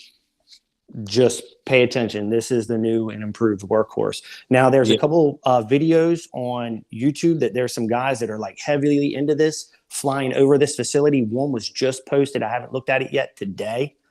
And you can look at the beginning from what the facility looked like to what it looks like now. This dude is putting fucking horses on this ranch is what he's calling it. And I'm laughing at it because I made the joke. I'm like, I bet you he puts horses there. He's putting fucking horses on this place in the pasture. And this is going to be called the ranch. And he says, we're going to build fucking vehicles, guys. It's up to you guys. Just throwing it out there. I'm in it. I like what you're saying. What's that ticker one more time, please? It's Workhorse, WKHS. And it is one of the original offshoot meme stocks. I personally wouldn't bet against any Ohio or Michigan-based company when it comes to making cars, because that's pretty much what they do. What about Ride? They sold their shares or ownership in Ride to get rid of their debt. They are debt-free, by the way. They owe no money. No money. They are debt-free. But I think they still own like a royalty on Ride's vehicles once they start producing. So you got the Tropos vehicles they're manufacturing for the universities in the Americas. They're also using the Green Power rolling chassis for now to create money. And then I think they have royalties on Rides, Lordstown, whatever. I haven't followed into that part of it, guys. All right. Yeah. But it's cheap. It's cheap. It's a good buy, I think. And hey, it could drop lower, but man, it's at the fucking bottom of the barrel right now. And nobody's investing. If you're looking at the trade, the volume is low. The one bear case I just bought shares. The one bear case I'd like to present on this is we've seen a lot of these EV startups that went nowhere. One that comes to mind is Elio Motors. They had a great executive team. They had poached top talent from various legacy automotive makers, R&D sections, and I still don't think Elio Motors is making vehicles. So, Right. I mean, No, in fact, I think some of the guys who started Elio got charged with a fraud. the Sam Bankman-Fried of vehicles. Wow. Yeah. Now, like I said, this, if you look at the board of directors who's on here, they actually have a manufacturing facility. And in beginning spring of this year, they put like, I want to say $30 million into revamping the manufacturing process inside their facility. So they have made. So hey, Scald, can I ask you? You have that that algorithm or whatever you're talking about to track tickers that are popping up on all the pump and dump websites and whatever. Is this WKHS? Is it popping up on your radar at all? It's not. Well, okay. I would say it's not a pump and dumper, but what I would say is it's definitely a meme stock. And all the ones that are in the meme basket just have higher social media mentions. So, you look at things like BlackBerry or like Nokia, like those became meme stocks. So like people talk about Nokia more than they would say a non-meme stock in the same category. So like there is more social media mentions on Workhorse, but I think that might be left over from the meme craze of like last year, Yeah, if you look at the 5-year chart of Workhorse and you see where it went up really big, that's when it was being pumped on WallStreetBets. Yep. So there's a lot of people. There's a lot of people here who are underwater. Bag holders. Yeah, bag holders. I'm really liking what you're saying, and I'm going to look into this passive income business with the ride, and that it's cool that they actually have a manufacturing facility. That's a good start. But they have revenue coming in, which I feel like it just extends that run rate and just validates the fact that I don't know they're focusing more on current fiscal responsibility as opposed to just saying, hey, listen, 0 interest rates, I'm just going to push this off and use free money for as long as I can. But I do think it's worth mentioning that run up that put a lot of people underwater, what that's going to do is that's going to create resistance levels, right? It's going to create price ceilings as this like 51% of retail holders that are underwater, as the stock starts to come back up, maybe they will exit at a break even, right? Yep, exactly. So there could be some large resistance on the upside to this stock. So that's another. We're talking a lot about the bull thesis. I'm just playing devil's advocate here. And I totally agree with that, because I said the guys that are underwater that bought it, like say $15, as soon as this gets back to 15, the first thing they're going to want to do is sell and dump, and then that's going to suppress the price, and it's not going to allow it to run up. There's a lot of walls. There's a lot out there. And like I said, there's the drone part of the facility. They are not saying anything about their drone, business. They're really low key on it. When they had their analyst day, you can get on their website, pull it up. It's like 2.5 hours long. They answered a lot of questions.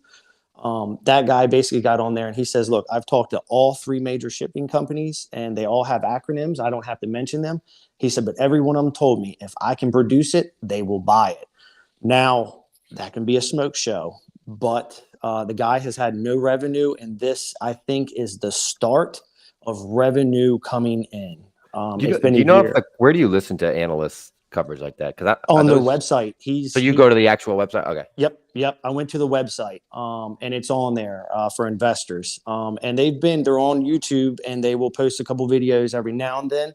But when Analyst Day came to test driving their vehicles, showing their facility, they went dark.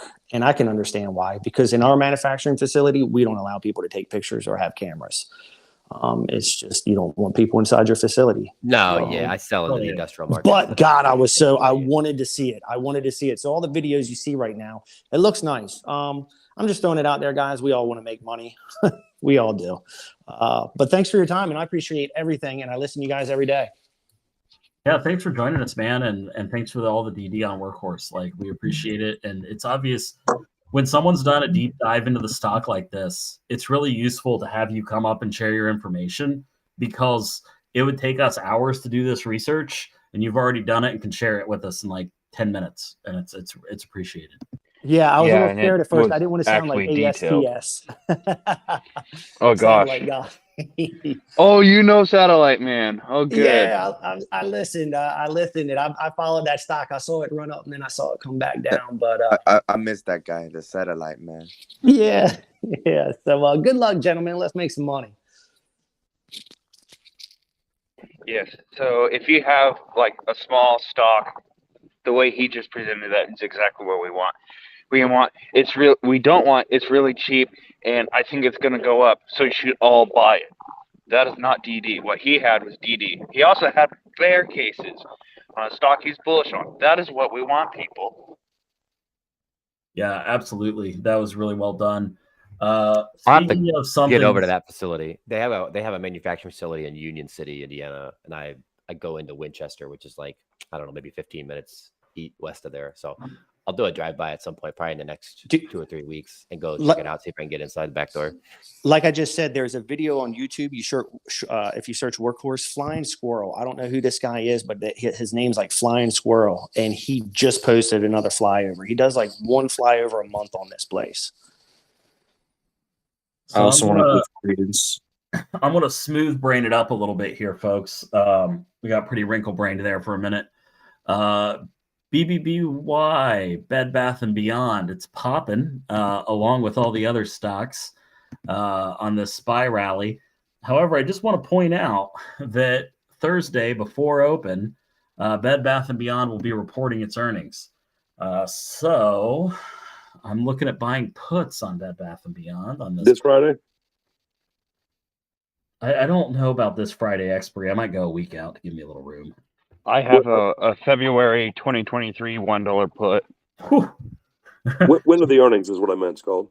Oh, when were the earnings? Yeah, the earnings are. Give me 1 second. They are Thursday. Oh, I'm sorry. No, they're Thursday, January 5th, before open. My bad. Roger that. Yeah, I'm playing January 20th puts. $1. Sorry. Okay, that's 2 days after my birthday. So if anyone wants to gift me some more BBBY puts, that would be great. What do you do? I got a spreadsheet here that has the implied volatility of every single ticker, its earnings date, and its last and how the stock has performed since its last earnings call. So that's I've got a little bit messed up here. So in case you guys aren't looking at it, Tesla is fucking nosediving right now. It's down to 169. It looks like it might go red for the day. Everything's gonna start nosediving now. No, I mean Tesla is like almost in free fall right now. I don't know why. It's because apparently the gender pronouns preferred by Elon Musk is prosecute Fauci, was his direct quote. Damn, dude, it dropped like crazy. You were damn. This reminds me of yesterday when someone said that I think it was someone said that they can separate Elon Musk from Twitter and Tesla. And Yeah. Take your lunch money. That's what it was used. Yeah, but the regular market can't. But I mean, right. He's gone full QAnon. And every He's having this the way isn't I the first explain it. time. This isn't the first time, and every time he does, the stock fucking tanks. Shut the hell up. Yeah, he's like, in my opinion, he's having like a Kanye West moment. You know what I mean? He's letting his fucking mouth get him in trouble and just gonna lose billions just like Kanye. He already has. I mean, but I think the difference is he has a contract with NASA. That's a big difference. Yeah, I mean, he has some intelligence to back up his rambles. I mean, Kanye on the other hand. But anyways, yeah, Tesla's going down. So at least those puts are gonna pay because none of my other ones. So back to BBBY though. I don't understand the extreme bear case of BBBY. Before all the you know what happened, the stock was trading around 16, 18. But I live right by BBBY. I would it would be no problem to ride past and just show you what it looks like. It's crickets. It's very Yeah, bad. that's because my wife orders all the candles online, and we get $20 fucking pound packages of 19 candles that we give out to everybody. If Bed Bath and Beyond still insanely in debt. So Let me When just did say they put like? When did they like put wellness section in there. I went in there the other day, and ours looked kind of like half a pharmacy. It How has many all people these. were in the store when you were in there? When I was in there, it seemed like it was senior shopping hour. Probably about a good 30, and it. And 20 were employees. No, no, I wouldn't say that. They were shopping, and it looks like Christmas shopping, but I didn't know that they had put in the shampoos and the conditioners, blow dryers, and all of that. When did that happen? Merry Crisis. That's part of Or is that. that? It's always been there. I thought you were When? talking about wellness as in like, I don't know, suicide, mental health, wellness or something. I was Oh thinking about no, like I'm sorry. Herbalife. No, Yeah, I was Even like expecting like medications. supplements. Yeah, supplements and stuff. Yeah, ours has that. yeah, that's interesting. I've seen that as well. They always had like a little section where they would have like shampoos and stuff near the bath section, but now they're starting to carry like a wider range. It, like you said, it almost looks like a little pharmacy. Like it's got Yeah, like, it almost yeah, correct. Yeah. So I that was something different. yeah. Times And get So hard. no spoiler to answer here's your the question. The bear thesis, part of it revolves around the fact that their current credit is in such question that several of their suppliers stopped delivering products to them. And that's pretty bad because if you late pay your invoices to your vendors, generally speaking, they won't cut you off. And the reason why is if you stop giving them the product to sell, you pretty much guarantee that you're not getting paid back on the debt that's owed. So in order for vendors to actually stop selling stuff to Bed Bath and Beyond, it means that those vendors have probably already written off that account and been like, well, I guess we're not getting any money from them anymore, which is a bad sign. And it was a survey of all the suppliers to Bed Bath and Beyond. It came out a few weeks back, and it really drove the stock price down. So here's my bull case for Bed Bath & Beyond. GameStop in their earnings call said they were talking about acquiring a company and they didn't say which. So if it was Bed Bath & Beyond, Cohen comes and scoops it up for, pennies on the dollar, then we save Bed Bath & Beyond. No. No. I mean, He's were they already going to use the mismade. bed? He's They're already gonna, I'm not mismaking saying it's a GameStop. legitimate bull case, but it's the closest thing you can have for one for Bed Bath & Beyond. I mean, you you would could shut down use the Bed Bath and Beyonds, use them as warehouses for GameStop, shut down all their small businesses, and just use their Bath and Beyond places as warehouses, and then go the e-commerce route. I mean, that's be the only thing I could think of. they don't even have to go the e-commerce route. I mean, they could keep a physical presence inside one of those BBBY stores. But yeah, I agree with that. They could close a lot of their smaller locations that are just draining. Yeah, that's the way I would. I mean, if I was even going to think about No, buying a company to help my company, and then I was in GameStop's position, that's the only reason why. I mean, I don't see any value in Bed Bath and Beyond. Didn't someone bring up the point that Best Buy was doing that? They were shutting down their stores and using them as like warehouses, and you could only go pick up your e-commerce purchase. I think someone brought up Best That was Buy me. doing that. That was Yep. me. I was the Who's one me? who brought that up, and somebody else chipped in that Best Buy also on their storefront is now price matching the people who are selling items to Best Buy. So that's pretty interesting. They're like basically competing against their own vendors. And using it to like store Walmart's inventory too, I think. Yeah, I was able to weasel that out of the local employees. They just happened to be across the street from a Walmart, and I said, "Oh, you turn this into like a warehouse? Like you storing anybody else's stuff in here?" And they're like, "Oh yeah, the Walmart, blah blah blah." But like, I mean, that was one store, guys. I don't know if the other Best Buys that are set up like that are also doing that. Now that I think about it, yeah, GameStop might buy Bed Bath and Beyond, cut all their employees from all their small locations. I mean, you never know. Okay, so like the problem with Bed Bath and Beyond is that nobody's really into the cheap furniture anymore. Everyone's like into aspirational shit, like CB2, because like everyone wants like a fucking CB2 cream boucle now, and nobody wants to buy that shit like in store. People who buy it, people who buy shit like cheap shit in the store are poor, so that's why like BBY it's just fucked right now. Tesla anybody- at 165 right now.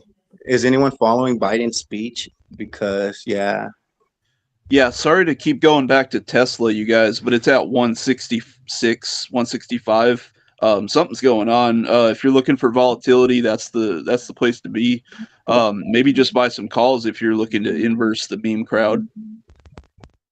Oh, it's going to keep on going down. Chinese reviews with it. So, hey guys, pretty new to the chat, but keep in mind if we're flipping back to BBBY, an acquisition, say GameStop wants to buy, a proper acquisition shouldn't be a huge premium over the current stock price. So that doesn't lend itself to an extremely strong bull case in a buying the shares, buying calls kind of a situation, unless you're deploying tens of million capital. Anybody see Grinder just tanked 593 now? What exactly did Biden say? I'm That about to buy Grindr some more Grinder. Yeah, does anyone following the Biden speech? Because everything's coming down. Yeah. S&P still up, but it's at 82 compared to the 120 or whatever it was at earlier. So Yeah, anyone he said watching? he's I'm still trying to find it. president, so don't. Yeah, my portfolio was at one point like around 940 or something, up 10%, but now is like just barely above 3%. Diving. Yeah. He's putting in some work for Powell. Yeah, well, yeah. What exactly is Biden Did doing? no one really see this coming? Did no one think this would happen? Pop up. Yeah, He he's has talking, not but I started can't speaking find yet. it. But yeah, he's saying something Powell's putting him to work. He's not saying anything yet. I rolled over my put on SPY till tomorrow, so let's see if that works out. I just pulled it up on YouTube. It says it'll be starting shortly. Okay, well, market's scared in anticipation of what he's going to say about the market. Anyways, Nobody back. cares what Biden is talking about. He's No, gonna Inflation. He's gonna say that the recession is CPI over. numbers Move earlier along. today. Oh, that'd be crazy if he's like, the recession's over, we're going to send out some checks. Pack your bags, go home. Do whatever you want to do. 0% inflation again. S&P 500 goes to 500. He's been saying he wants a light recession this whole time. He just wants a tap of it. Do you No, guys dude, have any? we're going back to 0%. 0% interest rates. Oh, that would be amazing. Yeah, that'll be swell. Yeah, but yeah. the inflation will again go like Last even 10 higher. years. If it is 10% right now, it's gonna go to 20% if we go back to 0% at this moment. If that happens, Let me I'm buying just 200 Bank of houses right America. now. I was getting Yeah, ready to say, but I'm gonna buy imagine me some 0%. You'd be in a recession for the next like fucking 30 years. Right. By the way, do you guys have any like baseline mark where you think in your mind, like mentally, that okay, this is the end of the bottom for me? Like, what is that mark for you? I've been thinking like maybe the pre-COVID high of 330 for SPY would be where I would like consider the market to have bottomed out. What do you guys have in mind? I think we had a hard double bottom on the SPY in September and October. 930, bottom of 360 or 357. Let's see. You think that's the bottom? Yeah, 1013, hard bottom and rejection, a low of 348, but it rejected hella hard off of it and built immediate support. There was lower support previously, higher support after, and we've really channeled upward on it. Yeah. I think we have to hold above essentially 410 through the next week or two. But if that happens, we're out of the bear market. I mean, and if you think about it from the highs, we're down. That 348 was down. Really, essentially a long-term market crash. Yeah, but the thing is, like, the pre-COVID high was around like 330. So in my mind, like, I have that as the benchmark, like for things to have finally sorted themselves out. In my mind, I'm thinking of like 330. I know it's an arbitrary number, but and 330 is just as good as like. You have to like hit that. You have to go along with the trend line, though. So if you pull it out 10, 15 years, we're looking to be right back on that trend line at like 380, 390. Oh, you think? Okay, that's Yeah, but we got the trend line, but then you also have 30% of all the currency printed in the last 2 years, so you have to adjust for inflation. Yeah, so you put that 330, trend it up to 380, and then adjust it up for inflation. We're at 400. All right, so you guys are saying like there should maybe more bottom. That's comforting in a way, but I also feel like if I follow that, I'm gonna lose my whole portfolio. Yeah. What do you think will I just happen think if the bottom's Biden in. says I unplugged the printer? People are just gonna like cart him back off stage and bring J Powell back out and be like, "We're cutting interest rates" to apologize for what Biden just said. Biden's gonna have an old man moment and fuck up and say something horrible. I love it. I love when he talks because you never know what he's gonna say. Oh yeah. Keep in mind, the president isn't speaking to the market. He's speaking to the general population when he talks about these things. So it's like when he talks about inflation, he's not talking about like how it impacts your stocks, right? He's talking about how it impacts people at the grocery store, which is going to be very differently presented. Yeah. When he talks at a third grade level, he's talking to me. And when he says recession, negative GDP growth over 2 quarters, never heard of her. I don't know what you're talking about. So I think it's just going to be bull run through. I think FOMC is going to be 50 basis points. J Powell's going to sound the slightest bit dovish, but then go, "Hey guys, but like we'll pop it back up if we need to," and the market's not going to give a shit. It's just going to go. It's just going to run. So I think we're hunting for that. Well, I mean, like a pure technical standpoint, I think it would be between like 4,000 and maybe like 4080. Yeah, I think we're hunting for the We're 912 probably gap. going to bounce off like a 4327 or wherever that level is, and then just keep like in this fucking narrow ass fucking ranging. So yeah, my call is between 4,000 and 4080. Where is it at right now? Let me check. It's It's at 4080. Yeah, it's at 4080 right now. I think we're hunting for the what is it, 912 to 913 gap right now. I think that's what people are hunting for, trying to fill it, because we should have broke down to fill the gap that happened between 1109 and 1110, and since we gapped up, I think we're hunting for essentially 4100 and change. So we titty touched, 4140 this morning. So I think we're gonna hunt up for it. I'm seeing 4200 in the next. SI is already down 7.9%. Titty, Yeah, we we'll touched probably you get like at 4110. Oh, Titty's not in here anymore. probably get 43, like 27 in the next couple like days, but I don't know. I just see the years end for between 4,000 and 4080. So this is just from a pure technical standpoint. Mm-hmm. Yeah. So to answer the question of where I thought the bottom was on SPY, which was asked a few minutes ago, I was thinking that we would hit eventually a number of like 340. This would be like after some sort of final capitulation. And the reason I came up with that number is actually looking at the amount of leverage and margin that exists according to FINRA across brokers and individual credit accounts of investors. I wanted to see a return to leverage and margin amounts that we had in 2019 prior to COVID. And so busting all that margin and leverage and extra cash that was printed out of the market takes me to a SPY of about 340. Now, obviously, this is really yeah, simple. but that's for New Year's, and nobody cares about the next year. We care about the next 30 days. Right. Well, I mean, yeah, I'm just saying you're asking where I think the bottom is. That was where I think it is. But, Hey, can I talk about a play real quick? Yeah. We're talking about Tesla when we started talking about it. I bought it at 172. I think I think it was 7 contracts. I think I made like $1,000 in like 5 minutes or something like that. I just wanted to talk about the play. But yeah, it's going back up now. But yeah, I made some money today.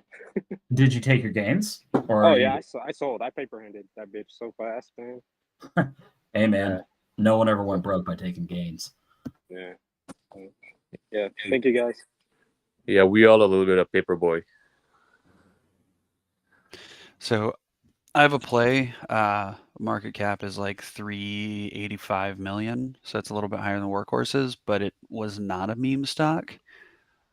Is that acceptable here? Or are we still in that under 500 mil? Because I know You're Work good. might be grandfathered. Okay, so this might sound fucking retarded, but Orchid Island Capital is a leveraged residential mortgage-backed security company.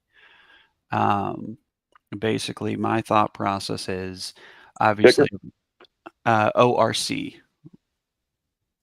meets back on the menu, boys.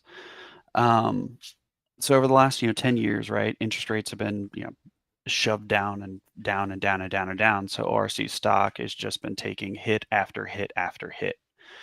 I do think that they're going to cut their dividend today. So I'm closing out of my long position. I'm going short. I've made 16% trading long and short over the last like 40 or so days. Just kind of just playing the runs, playing the dips. Wait, who's RC? ORC, Orchid Island Capital. So my big bull thesis is they've offloaded approximately half of their holdings for their leverage. Their profit margins currently getting pressed pretty sizably due to the interest rate run-ups, the leverage interest they pay versus their coupons that they're taking. But they're offloading all of their lowest interest mortgages.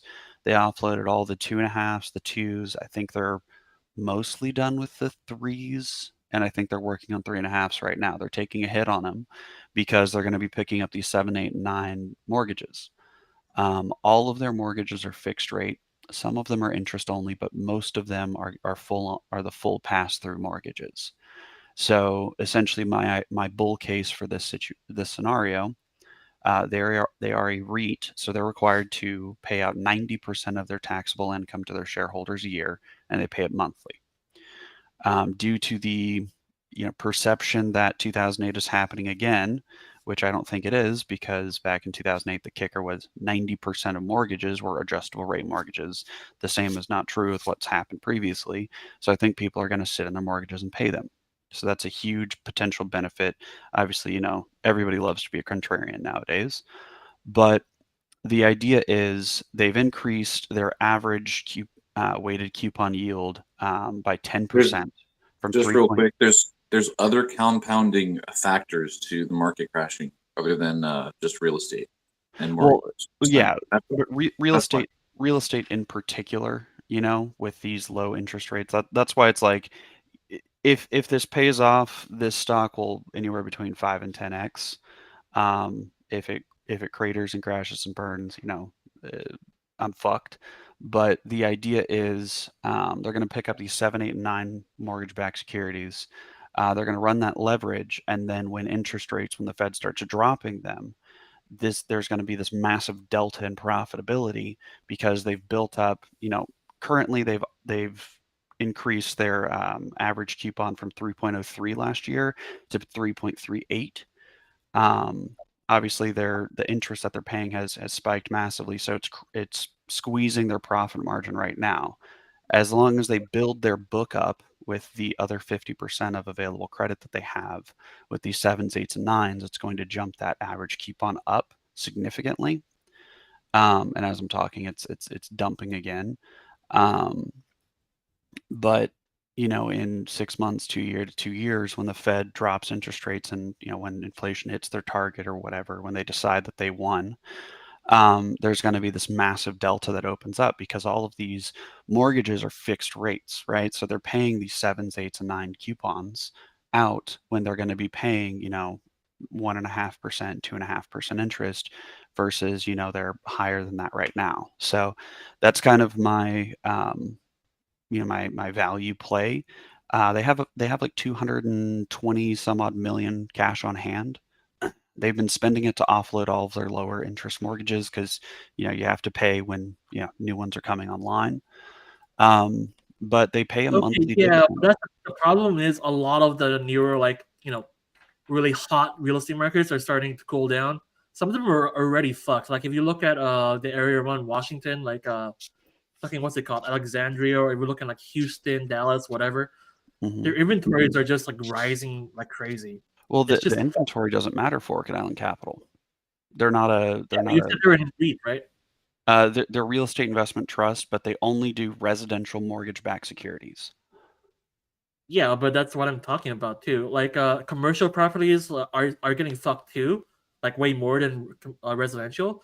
But even residential is getting fucked just like just by association. Real estate is just fucked. Is just gonna get fucked in general within the next year. So if you invest now, you're just going to be taking a lot of pain until the payoff comes. Well, and that's the idea is, so these people are buying up, they have 3s through 5s as far as their 30-year pass-throughs, 3.5 billion worth, offloaded all of their 2s, 2.5s, and so when these 6s, 7s, 8s, and 9s come in, because people are buying homes, not as quickly, but that doesn't really matter to ORC. As long as these people are paying that mortgage. Obviously, if there's a market crash and an economic crash and a recession, everybody's fucked regardless. But if there's this soft landing and all that kind of shit, these people are going to pay their mortgages. This delta is going to come in, and the dividend's going to triple, and the stock price is going to 5 or 6x. And so, because it's like, it doesn't matter if not as many people are buying the homes, because the MBSs will still be assembled through who purchases them, right? And since ORC has positioned itself and they've reduced, their assets under that they've leveraged in half, they're in a prime position to pick up and get that, weighted average coupon just, through the fucking roof. So it's less the situation of, hey, the market is slowing down, because homes are still being purchased.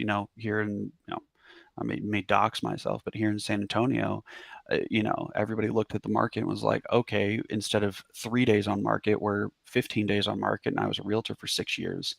I get that, like, everyone's Yeah, like, oh my God, it's the on the worst thing ever. realtors is getting absolutely fucked, and they're looking for new ways to sell houses. Yeah, and And all these baby bulls that are realtors, they're used to 10 days on market, when, before, like, you want to price a home to be 30 or 60 to 90 days on market. Any cheaper, you've underpriced it.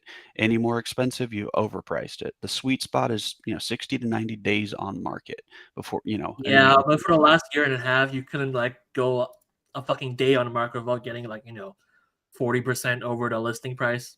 Yeah, Just exactly. So I don't see this. I don't see jumping from 3 days on market to 15 days on market as like, oh my God, the market is crashing. I don't think it is. I actually think it's the opposite. Yeah, but this is just a start. I don't think it's going to happen, because the whole point of like the 08 housing crisis, that obviously I don't think that everybody here is saying it, but everybody and their mother on Facebook is saying, is you have to have that contagion, right? FTX should have been the contagion, but it's fucking crypto, so it's not. Like, it's a dog shit company that always was a dog shit company. We're getting there. That's isolated. As far as like, not the contagion, but China is getting there. The zero COVID policy shit, that was just to cover up their own real estate crisis. I honestly think within the next 4 or 5 months, if China can't correct their own shit, it's gonna spread here. I mean, with China's weird ass, and to be fair, it is a black swan, but for me, it's just not enough profit to risk the black swan right now. Yeah. The banks aren't going to crash because there's no toxic derivatives like in 2008. But the housing obviously the banks aren't slowly going to crash. deflate. The housing market is just going to get fucked. It can slowly deflate. But on the other hand, so many private investors have been buying homes to rent. Like they're buying them, and they plan on people not being able to buy because rates go up, so they can rent them and raise the rent. So it's weird. But that is not sustainable either. So that's just kicking the can further down the road. And keep in mind, Yeah, I mean, if you look at Canada right now, if you ask opinions unpopular, you're looking at houses that are getting rented for below what the mortgage costs right now, for $1,500, $2,000, $2,500 a month, and the mortgages are fucking $3,000 a month, so they're just getting fucked. Yeah, and I just want to add that all these houses were bought high in the market by massive hedge funds like BlackRock and their subsidiaries and stuff. So they can sit on these houses for a really long time without having to be pressured to sell. So they can keep this housing inflated while the rents are rising, and basically just fuck over everybody. Well, I saw somebody BlackRock had a fund. People were trying to take their money out and they couldn't get their money out. I think it was BlackRock, but it was a REIT fund. So something seemed weird there. There's Citadel It who's was charging people for Blackstone, not BlackRock. Yeah, it was Blackstone. Yeah. And Blackstone's a commercial REIT. They're not residential. Oh, Because yeah. commercial's getting shit canned right now. Oh, that's good.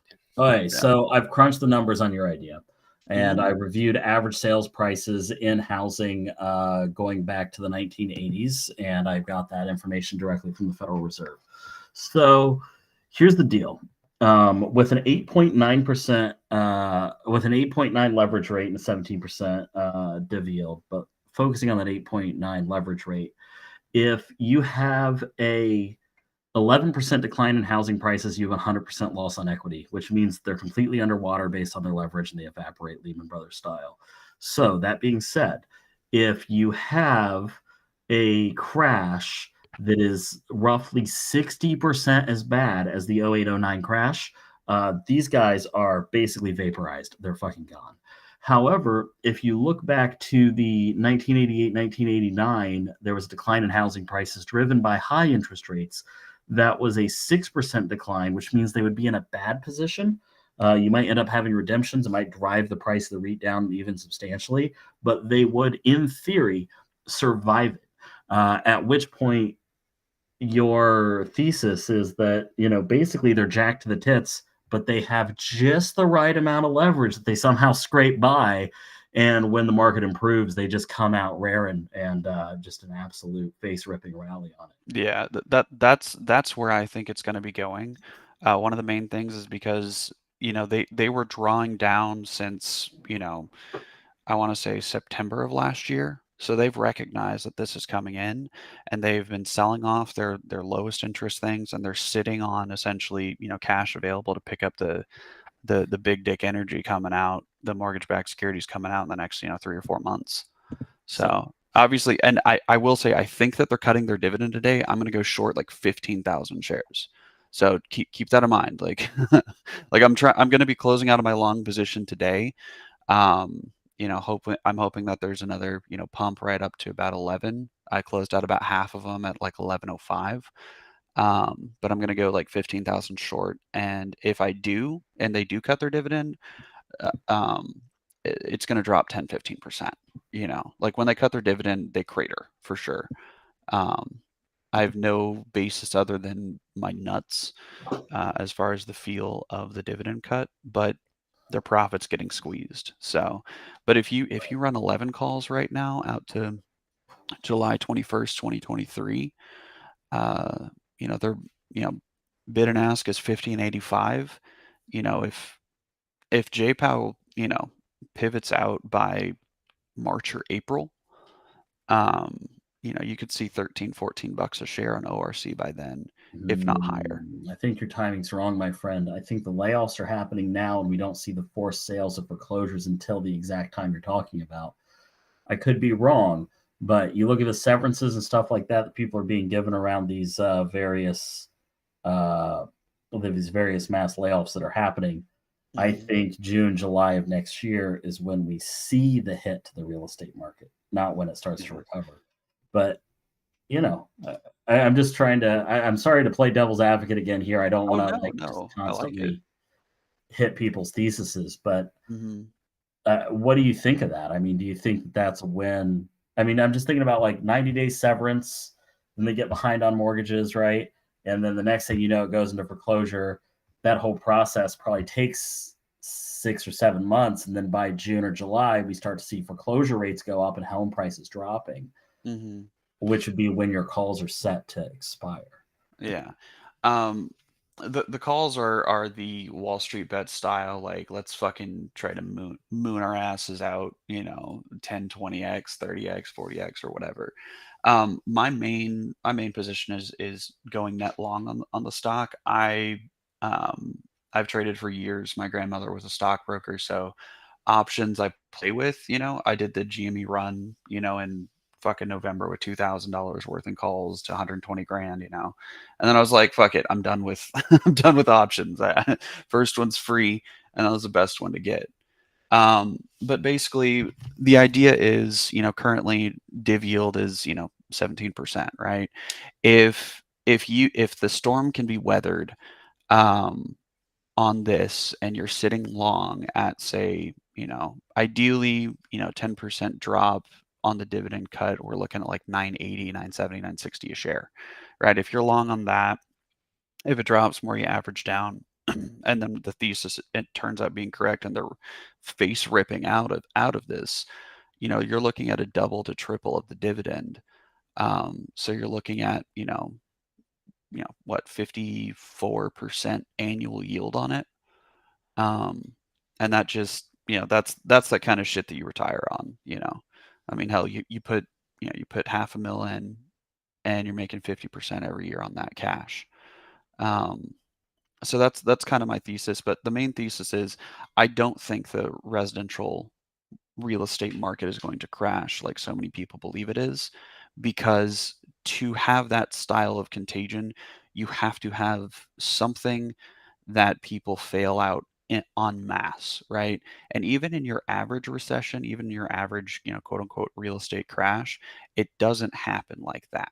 It doesn't do what 2008 did. 2008 was a once in a lifetime, and everybody and their mother is waiting for it.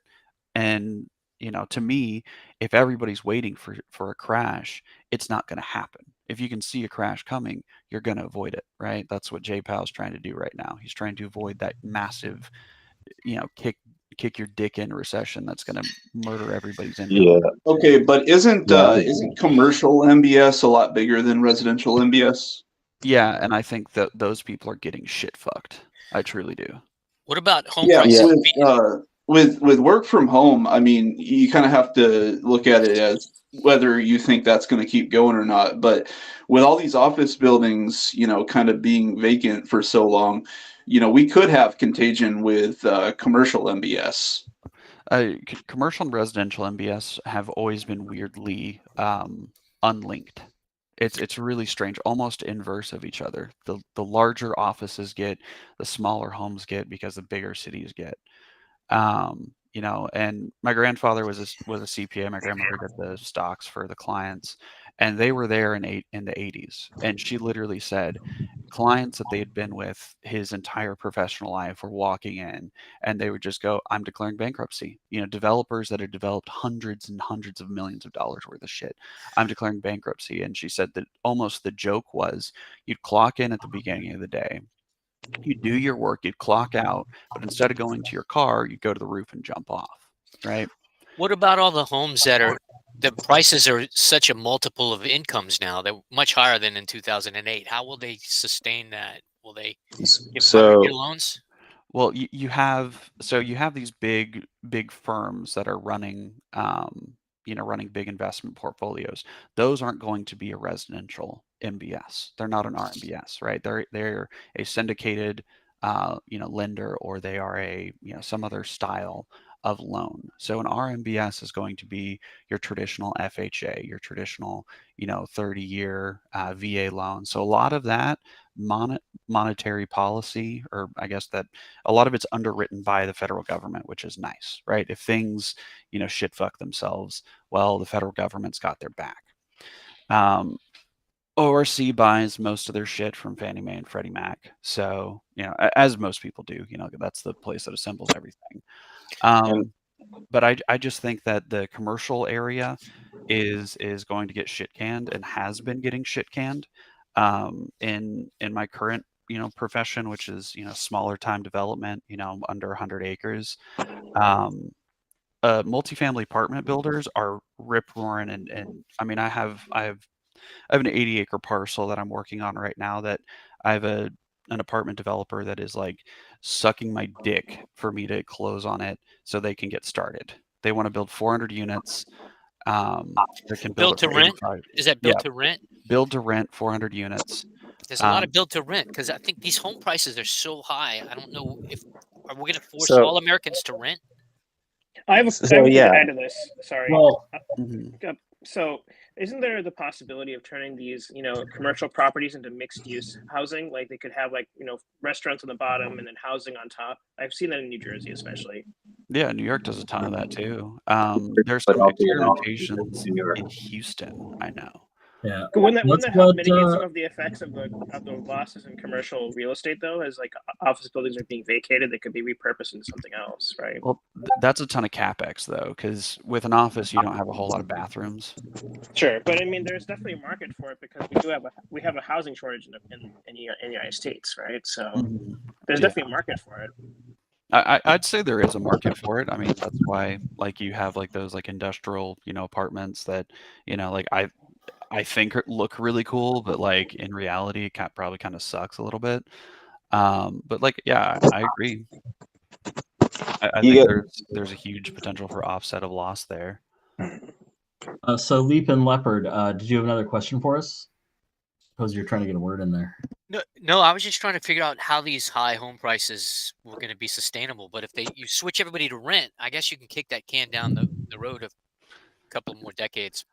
And do keep in mind that ORC, when if home prices are dropping, as long as obviously like their sensitivity is correct, they're still going to keep buying these mortgages even though home prices are dropping. Because you look at the percent yield, right? A locked in 7% 30-year is locked in 7% on a fixed price, And you got to remember, anybody that's buying a house now saw 2008. So Yeah. there's recency bias there. So anybody, most people in the US are not going to buy a variable rate mortgage. They know what happens when rates go up. They're going to make sure they can make the payment. And the foreclosures are going to be less this time around because everybody saw 08. They're going to go, okay, I'll just rent out the house and rent a cheap apartment. Now, if you have a family, you can't do that. I get that. There will be foreclosures, but the thing with commercial real estate, and I got my real estate license back in 09, right after the market crash, because I was a dumb kid and thought I was going to get rich quick. So I've learned a lot about the real estate market since. So, but basically with commercial real estate, a lot of those buildings are owned by larger REITs and larger investors. They have the cash to hold out. They would rather make their monthly payments, especially if they bought the building, 15, 20 years ago, they'd rather just make the payments, let their other investments like, multifamily or industrial real estate pay the bills and keep the house prices high. Somebody who owns a $200 million skyscraper in Los Angeles is not going to be a forced seller most of the time. I mean, they're too good at keeping the contagion out of each specific sector of real estate. And then what the other gentleman said was 100% right about multifamily real estate. Anybody who, wants to get free cash flow and not pay taxes on it and have a great piggy bank that you can write off the interest of your loans on, is just going to buy multifamily real estate. For that, house hacking has been around forever. You get a FHA at 3% down, you move into one of the 4 units of a 4-unit apartment building, and you're chilling, your rent's paid and stuff. So I mean, everybody's seen 08, and I agree with the other guy said, everybody's expecting it to happen. It's just not going to happen. The prices will probably flatten out here after the Fed pivots because everybody's going to realize, rates are going down. That will bring on more demand, and the housing market will turn around probably in about a year or two here. But I don't see a crash. So another thing I want to talk about is extending the length of mortgages. We've already seen this. Some people here are obviously on the East Coast. I know that these are in New Jersey and New York. I assume that they're also on the West Coast as well. I'd love to hear from people if they are. But they've started issuing 45-year mortgages instead of 30-year mortgages. So another option is to increase the amount of time that someone pays off that mortgage, which allows higher priced properties to still be within the income levels of various families. People are working longer. And so that's another way that you can kick that can down the road, so to speak. I mean, you can get a quote on a 40-year, no problem nowadays. I just wanted to come up to bring up a point. Scald, you brought up earlier about layoffs happening. My corporation that I work for just laid off 110 upper management employees who earn in wages between 150 and greater in terms of salary. So the layoffs are starting. Yeah, and that's the I think that's one of the major bear cases. I think it's potentially underwritten by so many FHA loans that were done. So most of the current mortgages that ORC is running under, they are technically insured. So hopefully that's a mitigating, prospect. But I think potential upside, I think I can see ORC jumping to 30, 40, $50 a share in 3 or 4 years. Compound it with the, potential dividend jumping, as far as cost basis goes from 17 now, if it triples, you're looking really good. So I think it's not a 100 bag or whatever, but I think it's a really, really fantastic opportunity based on public perception that so many people think that the market's going to crash. So it's just pressing this price down super hard,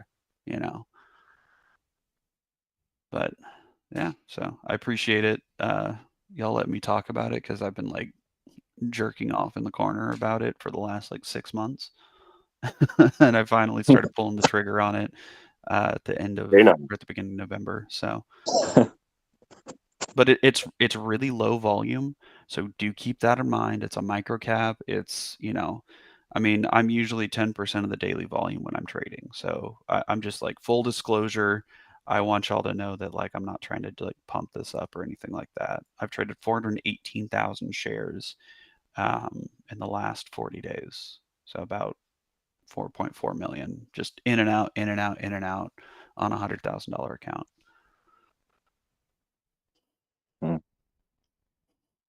Yeah, it's a stupid amount of shares moved. Like I've already moved like 4,000 shares today. I'm hoping it'll pop back up to about 11. I'll finish closing out. But like I'm going short today. Like this could be a 10 to 15% drop if they cut their dividend. And they usually cut it like 5 p.m. Eastern. Well, they announce it 5 p.m. Eastern what it is. So if it happens, I'll make like 15, 20% on it. I may buy some puts actually. Might be a good idea. Some 10 puts. Anyways, well, Biden put a bunch of sugar cut. Oh yeah. They shouldn't go up. Nice. He said he's not taking any questions until later, and then he he'll turns around share and some answers drizzle with it. I wonder what time they're asking him questions. When he wakes up from his nap, probably. I have a quick position update to whom it may concern. This is what I chose to do. This is in no way advice. Dole has its ex-dividend at the end of the week. If you are holding calls that are in the money, you have negative exposure to that dividend payout. I chose to exercise all the options I had, even though their expiration was February. Weigh that out for your position and your contracts, but they were pretty illiquid. They were far enough in the money, and I decided to exercise them. Good point. Good point. I missed my opportunity on my dividend play with eBay.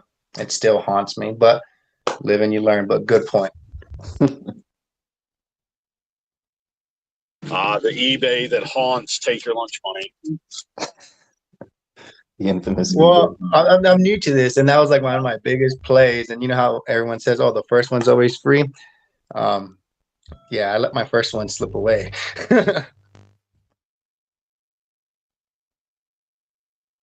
Oh, that's all right. I bought a bunch of puts yesterday and market jumped on me. So Hey, I did the same thing. I bought. I rolled them Oh, over you till part of that group? tomorrow. Yeah, I rolled them over until tomorrow. yeah, we'll be good. I don't buy short dated puts. I hate theta decay. It pisses me off. It drives me nuts. So I'm not smart enough to outsmart it. So I just buy long dated puts and a little insurance on the other side. So, yeah. Yeah, I'm definitely gonna educate myself this weekend or throughout the week and this weekend on the Greeks. A lot of great information there. Just haven't been able to grasp everything. You know what I mean? Oh yeah, it takes time. So definitely Generally, I'll buy at least 3 months out. I don't like more than like $1 or $2 a day of theta decay. If it's over the, $2, that's kind of too much for me. I'm not smart enough to figure that shit out. The plays that I'm more secure on are like a little further out and playing off of earnings and whatnot. Yeah. Yeah, well, maybe I'm not degenerate enough. I don't know. It depends on which way you look at it, I guess.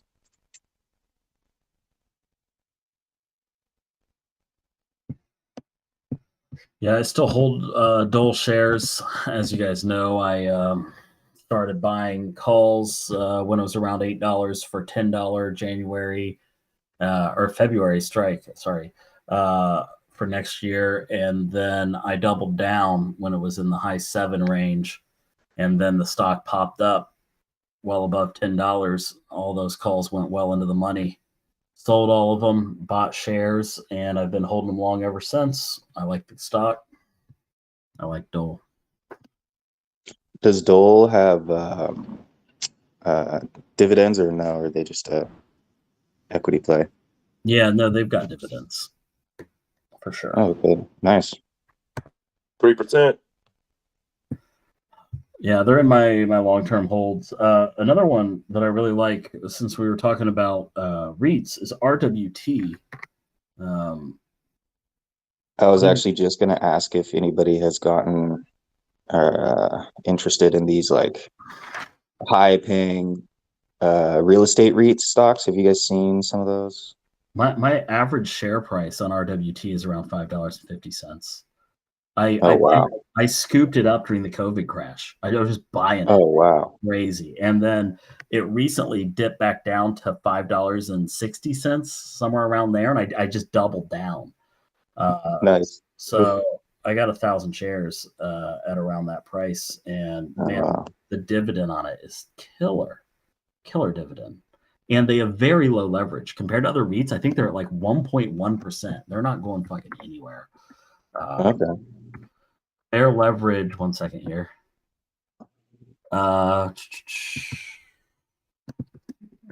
Their leverage, one second here. Let me find it. Yeah, their While you're leverage looking, is just low. while you're looking at that, Spy, man, Drill Team 6 is coming in. It's down to 404. Who's playing zero DTEs? Who bought puts on the pop? I know somebody here did. Maybe they're bought puts yesterday. I rolled over my puts till tomorrow's expiration date. I had 396 puts expiring today, but just the way the pre-market played out, I just went ahead and rolled them over. See what happens. Were you the guy that had 40 grand? He was the guy that had 40 grand. They're like, rip, 40,000. Oh yeah, that definitely was not me. I have like 400. that guy might be all right at the end of the day. I am continuing to load up on Leaps puts on Spy. I've had quite a bit for a while now, but at 408 this morning, shortly after open, I bought a couple of 350 Spy puts, one for September and one for December. So that's working out well this morning.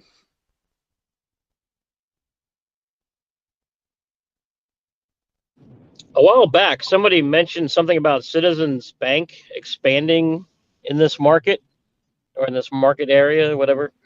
And yeah, they just rebranded to Pizza Hut as Citizen Bank, and they're now gutting the buildings, but they're actually putting the signs up first to let people know they're on their way in. So whoever made that call, kudos to them.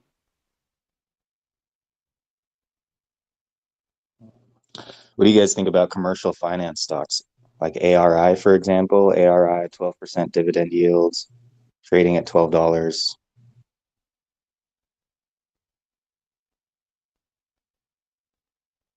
It's beat earnings. All 3 quarters, it's beat earnings this year. What? Sorry, what's the ticker again? ARI. ARI? Mm-hmm. They just give loans to commercial REITs and investors.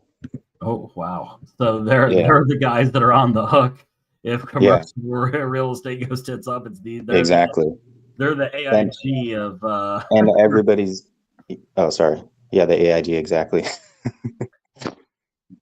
Follow Commercial Real Estate Finance Incorporated.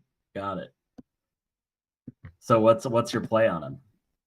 It would just be like a pure like park your money there just to get that 12%.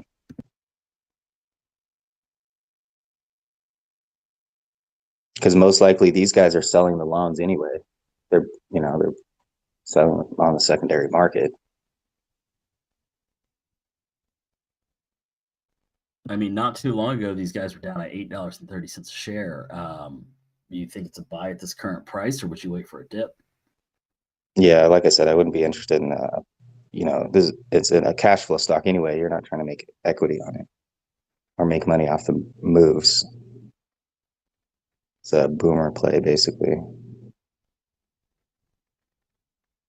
True, but if you're, the way I think about these REITs is, the dividends paid out per share, right? So the more shares I acquire, right, the better. Yeah. So there's like this ORC. I'm looking at the options chain right now that this other gentleman, is he still in here? ORC guy, he's still here? Well, I guess not. But the guy that was mentioning this ORC, I'm looking at buying. I'm looking at selling cash secured puts to get a good entry price. I might do the same with these guys as well, right? Because why not get paid to get in at the entry price you want? Yeah, definitely. If you don't mind tying up the capital.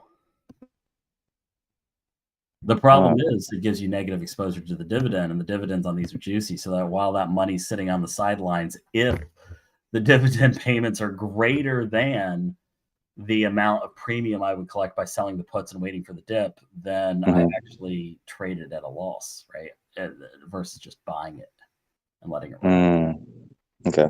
It's a complex calculation because you got to figure the move and the yeah. So that's why I'm constructing it now. I'm doing all the math now for ORC. I'll look at ARI next. Nice.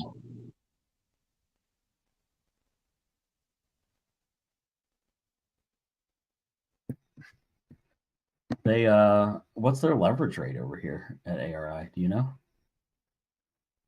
This Apollo. The ARI or the other one? Yeah. I'm not sure. I'm not sure what their leverage is. Do some more due diligence. I've just been looking at all the real estate dividend stocks just to like kind of have something that cash flows. They're in my cash flow folder like that. AGNC is another one. 50 or 14.5 dividend yields. They're more residential.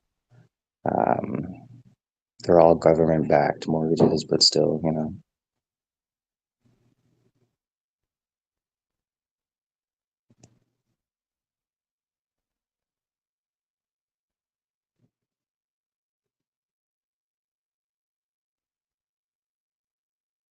So while you guys are researching, can I reiterate to make sure I heard correctly?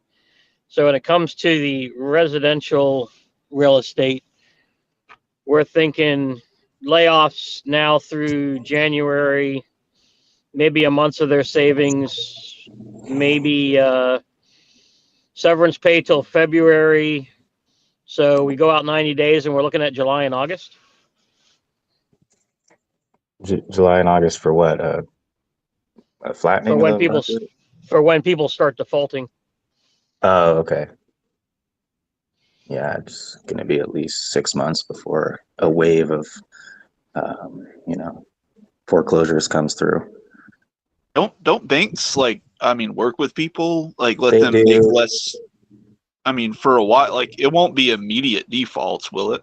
It's not going to be a wave of foreclosures like people are thinking in 2008. It's going to be a few people here and there dropping off slowly. Anybody with half a brain saw 2008. They're not going to over leverage themselves. If they did, they're going to make sure they can at least make the payment. If they can't make the payment, they'll rent a house and rent an apartment. Nobody's going to want to let go of their real estate because they all just got low rates too. You got to remember that. So I mean, I know there are people out there that make poor decisions, are going to have to put their house on the market. I think more of a danger for the downside of the price is inventory. When spring comes around, right now there's about 8 to 9 months on average, I guess, of inventory. I don't know if that's correct, but that's what I heard on what I read this morning. So, if it's spring comes and everybody throws their house on the market, it's the inventory, it's the amount of available homes that are going to be the thing that's on the margin that's going to drive the prices down. Foreclosures, you have to buy foreclosures with all cash. So investors go after those. Those don't really affect the retail buying price, quite honestly.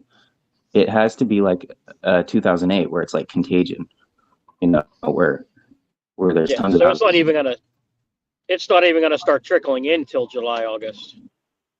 Yeah. So we're looking at this time next year, maybe. Yeah, this time next year, if there is going to be a big dip, it will be in the winter of next year, because you got to think there's going to be a ton of inventory coming on in the summer, but the demand is going to skyrocket as soon as the summer hits, and because the Federal Reserve is going to be lowering rates, right? So into the end of the summer, if rates are flattening off, or I don't know if they'll come down by then. They'll probably still be flattening them off, but people are going to be buying, so that inventory is going to rotate all through the summer. So the prices will probably stay flat. But if at the end of the summer, that's when you want to really start looking at the inventory. Is there still a ton of houses on the market in August?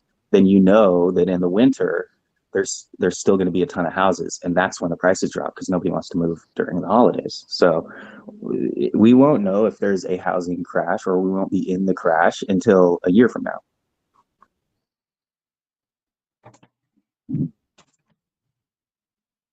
So in a real estate, we got another good 6 months before we got to start getting rid of our positions. Then I'm just thinking of dividends going to start increasing at some point. Yeah. Residential, yes. The commercial guys know what they're doing. I mean, the commercial guys are all the educated guys, that are investors. They're not, it's not going to be a commercial crash. I just posted a link from Wolf Street. Big housing buyers are trying to offload their houses. Yeah. Yeah, but they're offloading them to other people just like them. Clickbaity article, so whatever.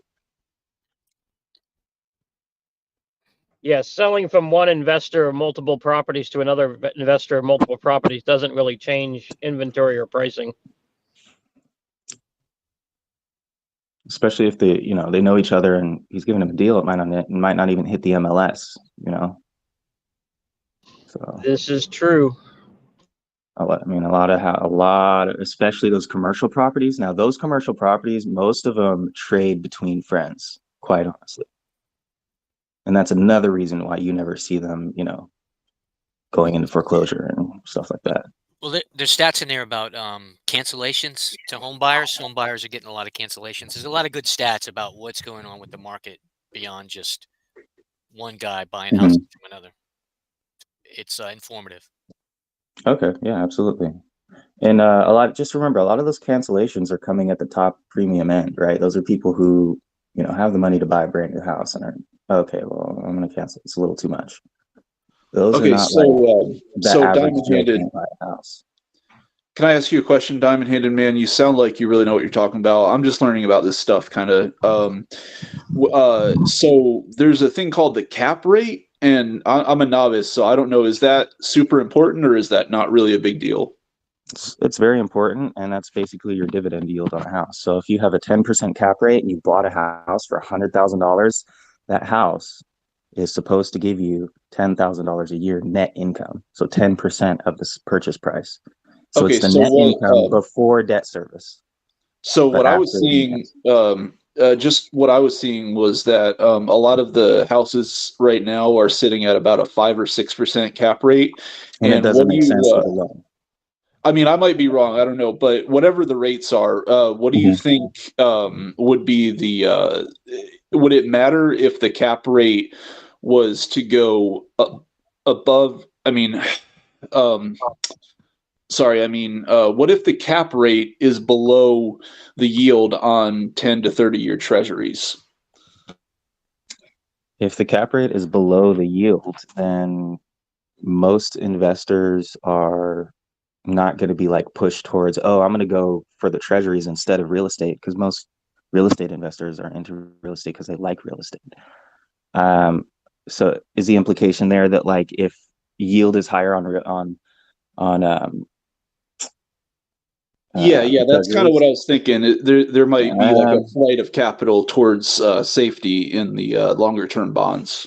No, because it's not the same product. What the product of a bond is, you buy it and you sit on your ass and you do nothing. I mean, that's not the same, not quite the same as real estate. Yeah, you can buy a property, hire a property manager, and sit on your ass and not make money. But those are, somebody that invests in real estate is going to make a decision to go buy real estate.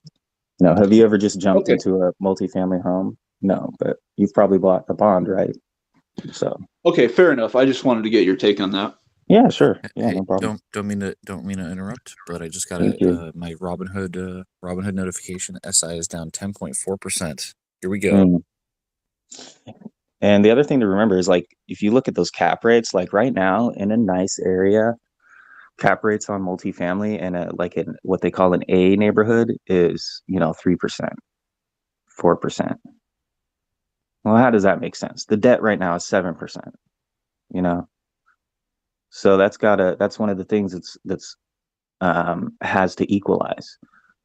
So it can equalize by the nominal price coming down, but I think more likely it's going to equalize once the Federal Reserve pivots, because I don't think owners are going to want to take less money for their properties. I think they'd rather just wait out the storm. Real estate's a really weird one because you can just wait out the storm in real estate, and there's all these tax advantages to owning real estate. So it's just a really illiquid market.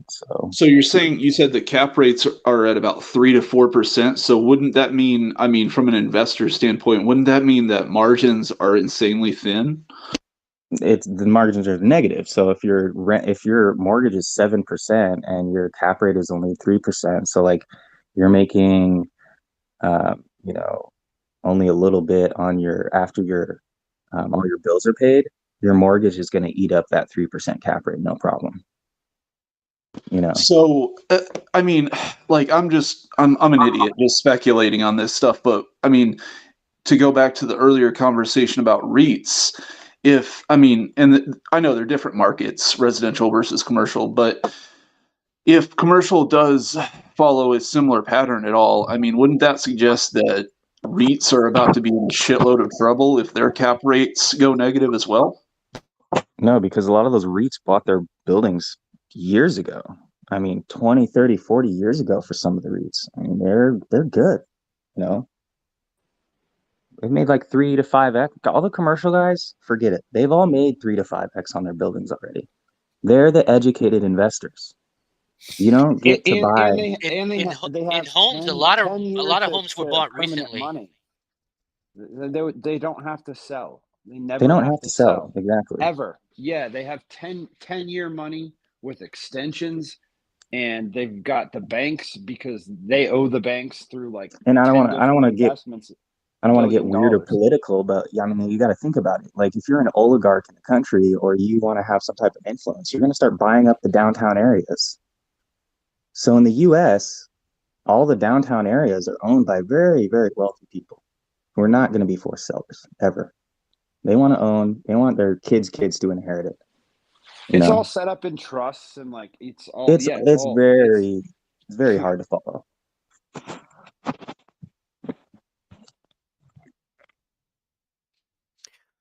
But like a third of all homes in Texas last year were bought by private investors, and half in the Dallas area. That's a lot of recent home buys by. But like the what I'm trying to explain is that money is committed and there's no forcing of a sale for decades. Unless you don't want to hold that when the prices start to come down 20%, then you want to move it. I don't know. But they don't. If you just bought last year, you bought it to peak. Their commercial portfolio is literally like probably 3% of their net worth. Yeah, they look at it and they say, I'm going to pass this on to my kids in 20 years, and it's going to provide me 8 to 10% return, and they don't touch it. Exactly. See, we're the poor guys. We have to sell shit to make money. They don't have to sell anything. You got some more salt and vinegar for that wound you just made there? No, I'm sorry. I'm sorry. Bringer of bad news. That's how it Sorry. works, though. And like, there's companies like for a dividend yield play, like a company like Ares. That company runs private equity money. They're never going to be a forced seller. Their portfolio is money good, and it's a nice Yeah. dividend.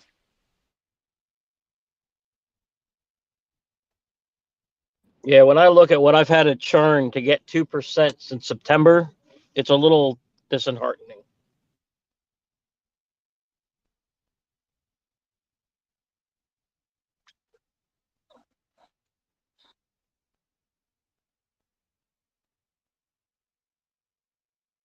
Okay, I'll give some silver lining. At least a lot of these people have taken their companies public, and you're paying them a management fee of sorts, but you can still buy into the assets.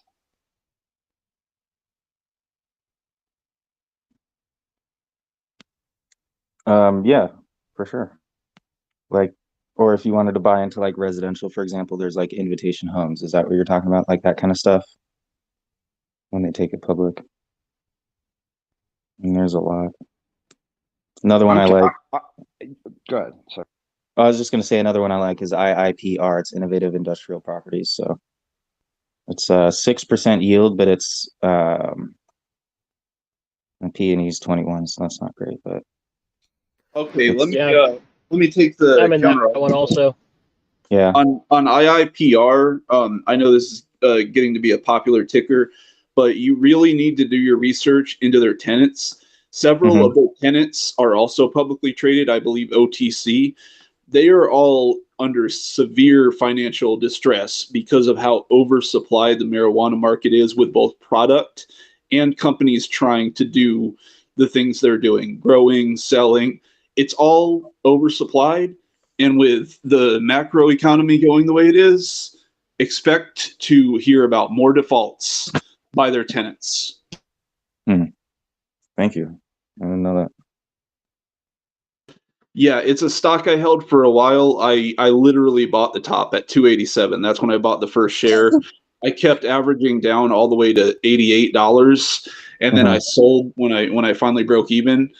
And so I understand the bull thesis there. I really do, and it's compelling. But when you do the research into their tenants, you start to see some pretty big red flags. One of their tenants already went into default earlier this year. And last I checked, we haven't really gotten any big news about how that's going, other than it kind of seems like maybe they worked out some kind of a deal. It's not clear what that is. But like I said, there's a few other tenants they have that are like $100-200 million companies that are publicly traded, and they're all experiencing great difficulties. Very, very bad financial distress by their tenants. Gotcha.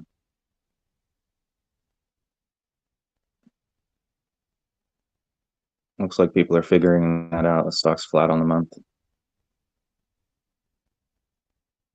Yeah, I mean, weed is the same story it's been for the past several years. Like every time one of these states legalizes it, there's a bum rush of people and companies just going in, and they've been using that cheap money for years. Everyone thinks they're going to get rich off of it, and just too many fucking retailers, too many suppliers, too many sellers. It's not a great market to be in. And also, the other thing to keep in mind with IIPR is whether you think the Safe Banking Act is going to pass through Congress. Schumer keeps saying it will. I don't believe it. Maybe it will, maybe it won't. But if it does, that's actually bad news for IIPR, because right now that REIT is sitting in basically they have a legal monopoly on what they do. They're the only REIT that has the ability to use the traditional financial networks the traditional banking system for some reason. I can't remember the details, but they literally have a monopoly on financial servicing of these large hydroponic grow ops. And if that legal monopoly gets shattered by the Safe Banking Act, I mean, you can expect a little bit of a pop probably on their price immediately after the Safe Banking Act gets passed. But then that's like the perfect time to start shorting it or buying puts, in my opinion. Gotcha. That makes a lot of sense.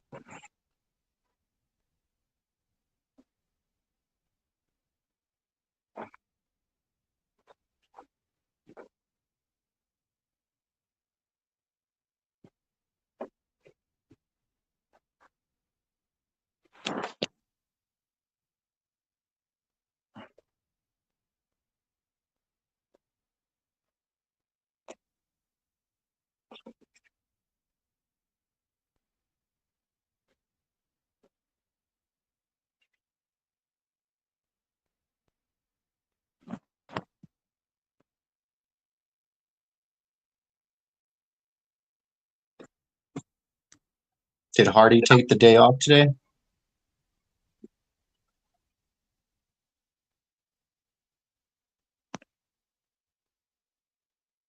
Yeah, not sure about Hardy. He's been laying low lately, it looks like.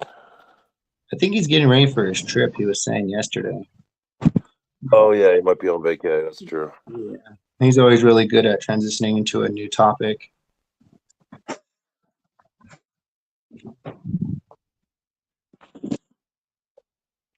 Or playing music.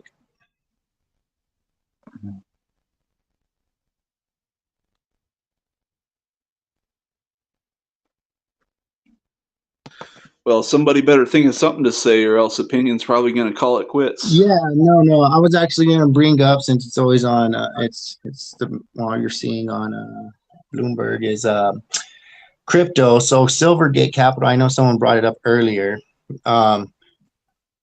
I mean, how far down are you gonna?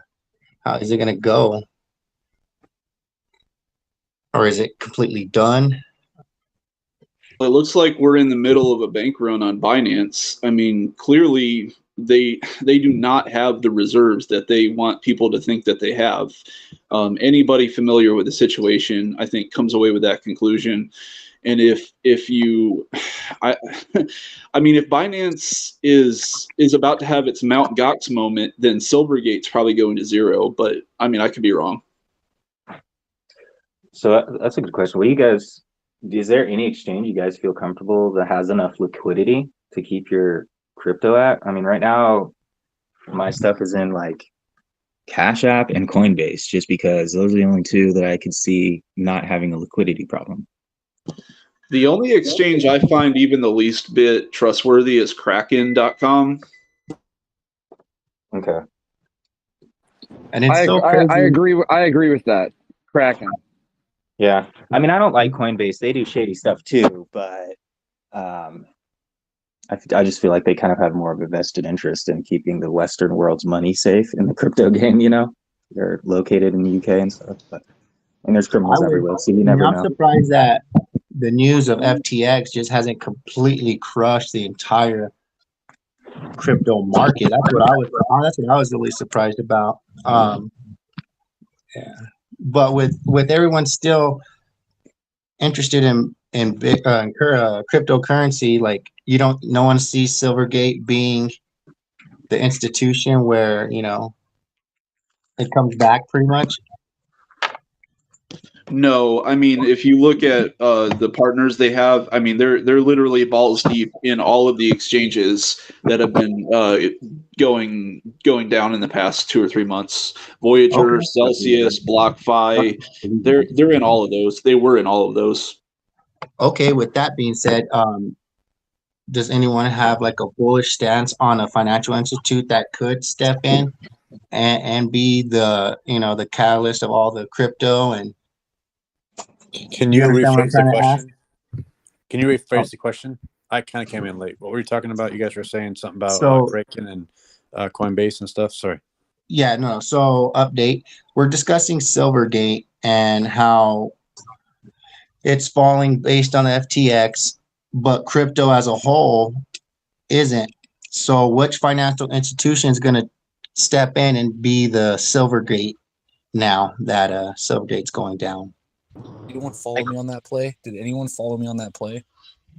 I Silvergate couldn't. puts. No, I couldn't make up my mind about I if it was told gonna. y'all. I told y'all. I told you. And I just don't know anything about crypto, and I'm still, trying to stick to the little bit that I do know. But it's interesting. I mean, I knew there was a play on Silvergate, just of course didn't know how to play it. Don't know the information. But do you see any other financial institution stepping in and filling that role that Silvergate had prior to FTX? Yeah, let me pass it on to Scald. Scald, what do you think about that?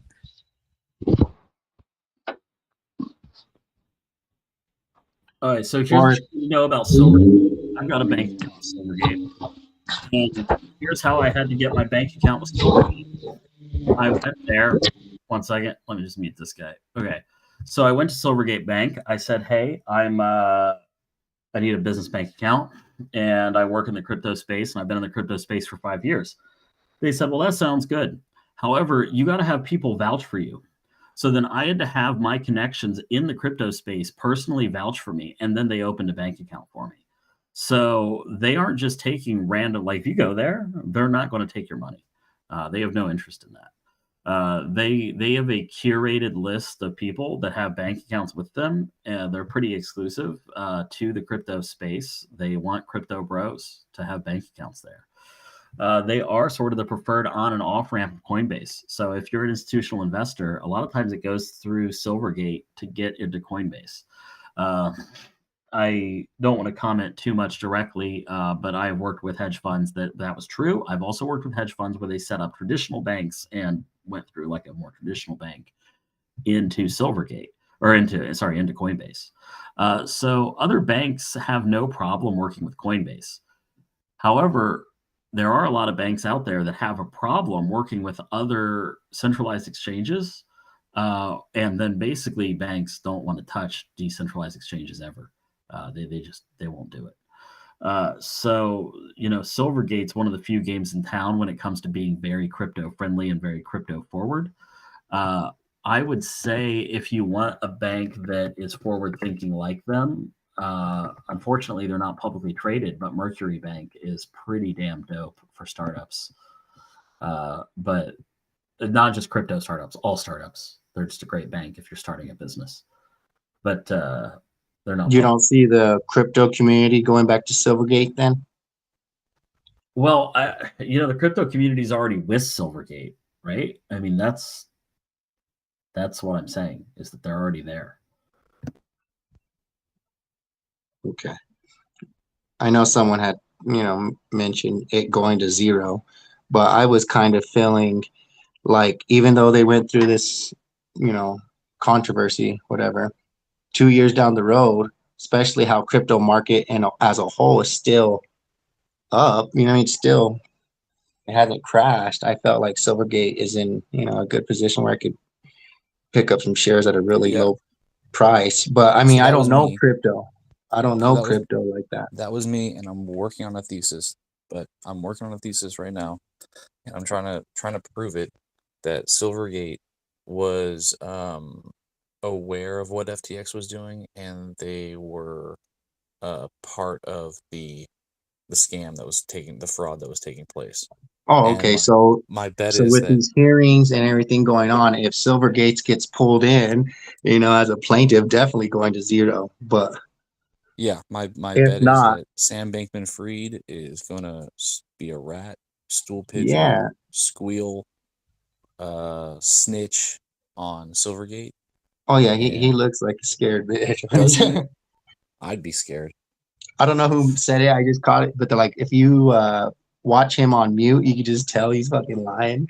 But like yeah, that that Batman movie. I know a squealer when I see one, and that one's a squealer. he's a squealer. Yeah. All right, man. Well, that's a good. I didn't, like I said, I didn't really know, but I knew there was a play with Silvergate. I just didn't know. Slut, if you build a thesis and whatnot, let us know. Well, I did say buy puts this morning. I want to just throw this out there. Shout out to my man Sam Bankman-Fried, biggest bank robber ever. Probably like one of my heroes. We are never gonna see a loss porn like this in another 50 years. Guy was like the worst billionaire ever. No diamond rings, no gold watches, no silver chains, no fancy cars, banging some like Uggo that is banging some other dude, sleeping on a beanbag, got a backpack full of clothes.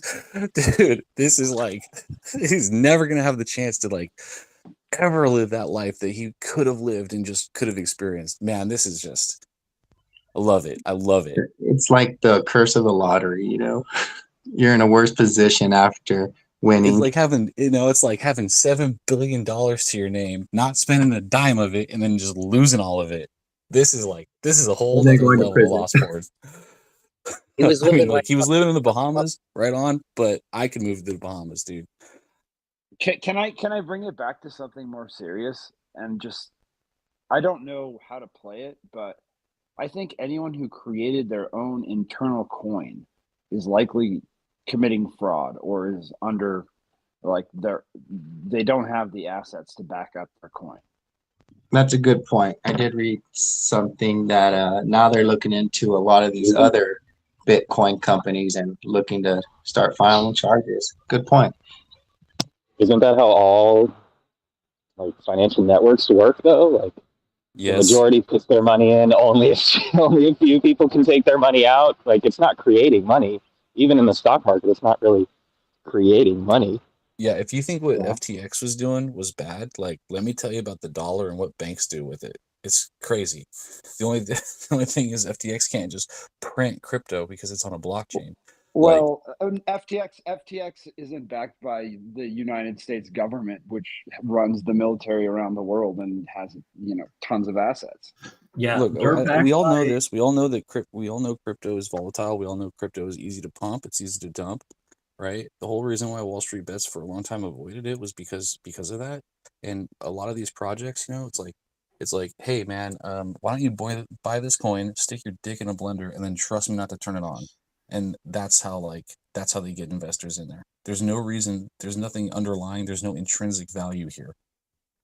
The intrinsic value of Bitcoin was that it wasn't a dollar that was decaying and rotting in your bank account, that it was like a set amount that was being mined, and the intrinsic value there was your mom's electric bill. So anybody who wants to bet against native exchange tokens, I suggest you take a look at OKB. It's like number 15 on the market cap list right now. It's the native token of an exchange called OKX, which I'm not really sure if anybody in the English speaking world uses it, but OKB has had quite a run up in the market cap rankings these past couple months. So if you want to go ahead and short that, you might make a bit of money. So, is there a place where I can enter a perpetual short against this? Or is this one of those things where I buy OKB, collateralize it with Bitcoin, wait for it to collapse, and then pay back my loan and do the short that way? Yeah, I mean, probably you could do that, Scald. I wouldn't. To be honest, I'm not going to touch it. It's like playing with fire, but it's had such a huge run up these past couple months. I guess because they're getting a lot of the people, like a lot of the fallout from Voyager and Celsius, people looking for a place to put their money or whatever. It's gone from like I think like 30th or something in the coin rank list. Now it's up to like 15th or 14th, something like that. So I mean, the faster they rise, the harder they fall.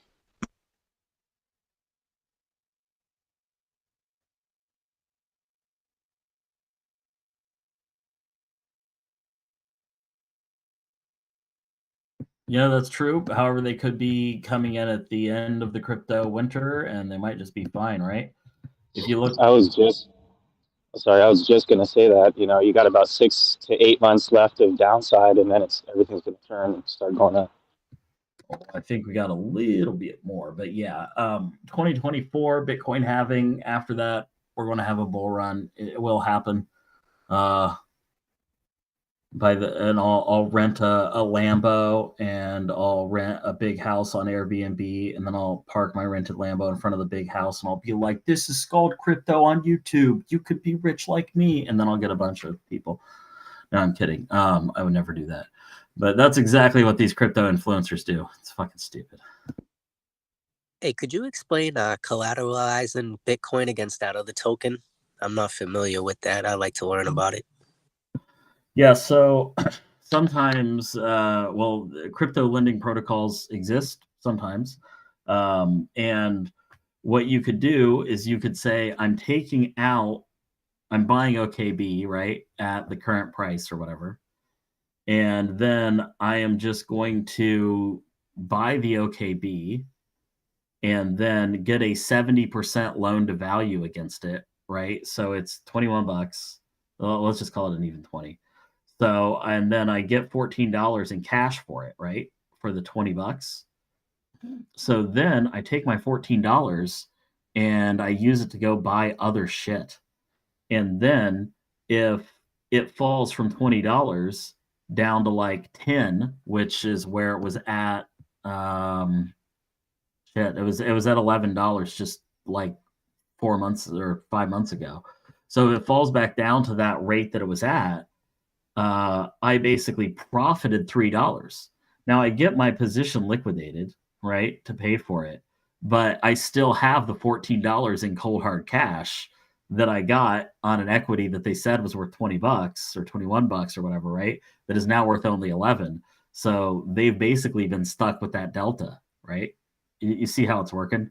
Now, when they liquidated my collateral, ideally, when they are running a liquidation bot, they should have a 1-to-1 peg with a little bit of juice in there for whoever's running the liquidation bot, which is another way to make money in crypto. I'm not going to get into it. So theoretically, the exchange should be whole, but I'll also have the profit, and then some chomp will be stuck with that delta, right? So that's one way to do it. Just think about it like, you know how when you short a stock, you're basically getting a loan on the stock from the broker, right? The stocks are being lent to you. It's the same sort of thing. You're just manually doing the process yourself. So you're the one getting the loan on the stock, right? So instead of having a broker lend it to you and shorting that way, you're the one actually creating a direct short against it by using a lending protocol. I got you. That makes sense to me. Thank you for explaining it.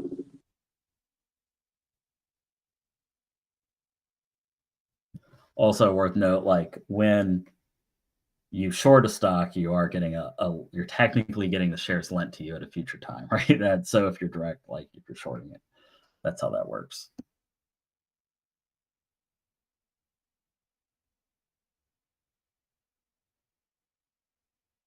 There's a few other ways to do it, right?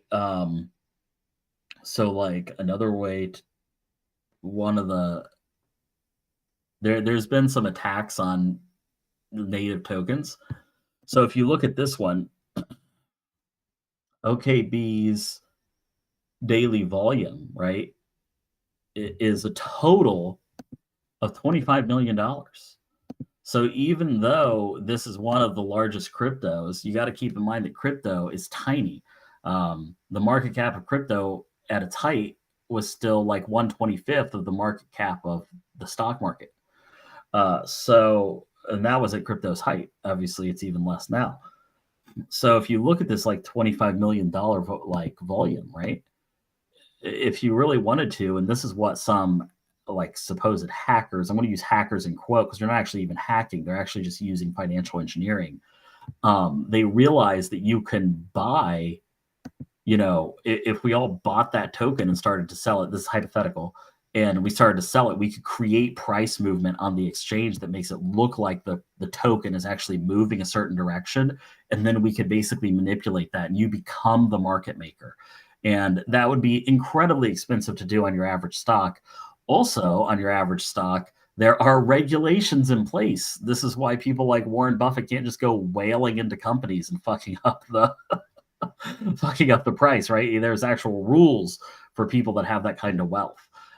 So in crypto, those regulations do not exist. So you could whale into this and begin manipulating the currency price and making the delta off those manipulations. That's another thing that can happen with these exchange tokens.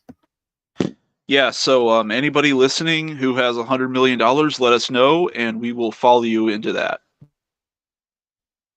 Oh, it need not be. Elon Musk already has done it multiple times, so you know.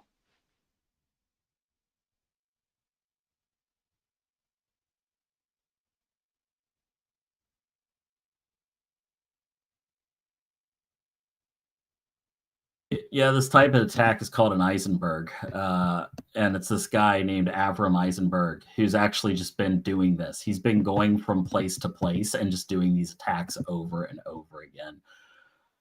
So he basically manipulated mango markets for $117 million. A long story short was like they had they had a thinly traded day, so he waited for the volume to drop, and then he went in there and just started manipulating the price. And the prices in crypto are determined by what's called an oracle layer. And so what an oracle layer does is it just looks at the buy and sell price on various exchanges and it says that's the price. So like when you see the price on Bitcoin or whatever, it's typically an oracle layer across multiple exchanges that's saying this is the Bitcoin price across these 8 exchanges. So the price of Bitcoin is $18,000 or whatever. But where they're getting that data from, those feeds are from individual markets. And so if you can manipulate the market, you can manipulate the price feed. So that's what's happening. Sounds pretty awesome.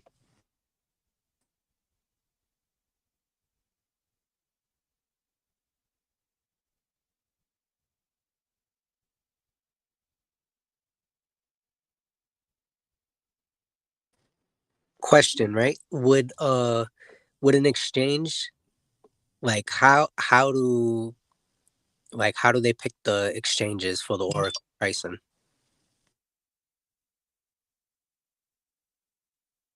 That's largely up to whoever programmed the oracle layer. I mean, if I wanted to program an oracle layer, I would just pick data feeds to pull from, and then I could make my own oracle right now, right? Where I just pull data from the various oracles and I say, this is Scald's price for whatever crypto, right? And you would have to sort of trust me, bro, if I didn't publish the code. But most of this code's open source, so you can actually read and see where they're pulling the prices from, how often they're pulling them.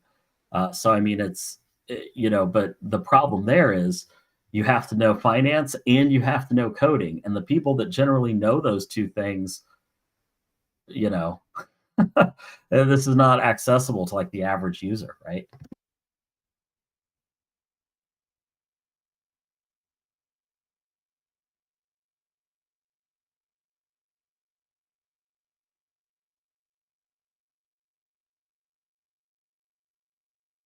Anyone have a TLDR on Biden's speech? TLDW.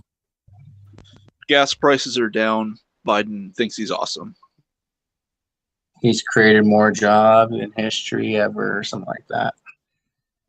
I'm waiting actually for his Q&A session. I think we'll see a bigger reaction after the Q&A set. Holy shit, Dole's back almost to $11. I don't know if this is well, yeah, I do know this is fucking delayed news because I read it from Stash, but it's at like 1084. Holy shit. All right, so I have an answer for you on OKB pricing. So the OKB price is based on, are you ready for it? Data from the OKB exchange. That is the first, second, third, fourth, and fifth pulls from the oracle layer. So it's literally just like whatever price it's set. So it's it traded against USDT, which is pegged to the dollar, it trading against Bitcoin, it trading against Ethereum, it trading against USDC, it trading against Litecoin, and the only external pair seems to be Gate.io, and then there's 2 more with really small volume, K-Swap JSwap and BXH both have, they all have pairs, but the liquidity on these, on both of, or on all three of these, the entire liquidity on all three of these last three that I just mentioned is less than $100,000. So for $100,000, you could manipulate all three of those prices, right? You just be like, oh, I'm selling. And then like three of the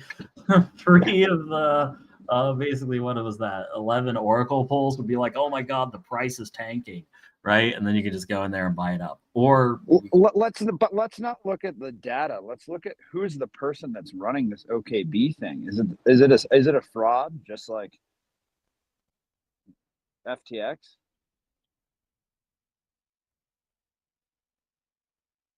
I don't think it's anyone in the English speaking world, just because I literally never see it anywhere on Reddit or Twitter. They're incorporated in Malta, of course they are. Generally, if you incorporate a crypto startup, you want to do it first in Costa Rica because that's for the poors. So you can get one started there for like a pretty small amount of money. And then after that, you generally move to Malta or another place that has more robust protection for your crypto business. But those jurisdictions are very favorable. My crypto companies would. Okay, but so no one has a name of a principal or principals of this. I'm trying to find it.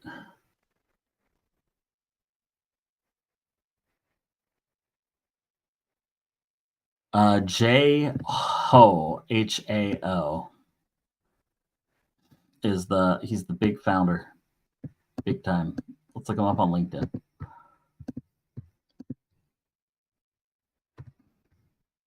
I'm probably closely connected to one of these guys.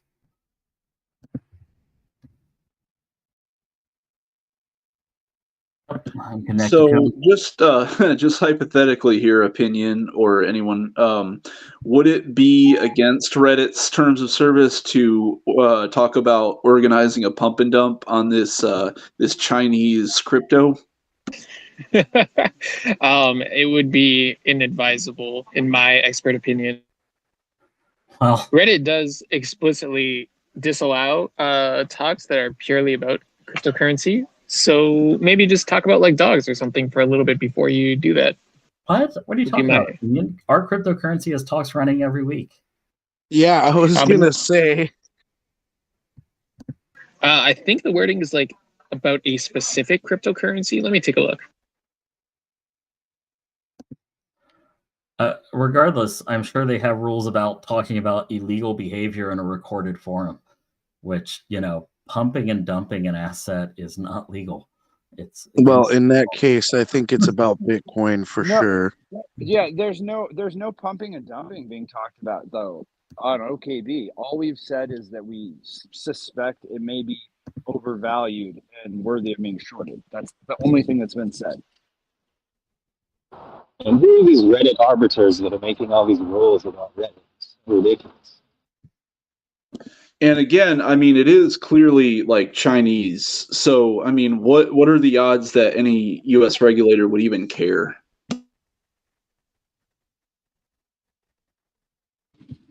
Well, if a fraud is committed using U.S. funds, the U.S. regulator cares. So. Yeah, it's so anyway, looking at this guy, he was at a place called Amedia Networks. He was the director of ASIC, which are, obviously chips that are made to like do purpose-built things like mine. Then he was the executive director of a SOC, chief executive officer of a team that did SOCs and like security as a service.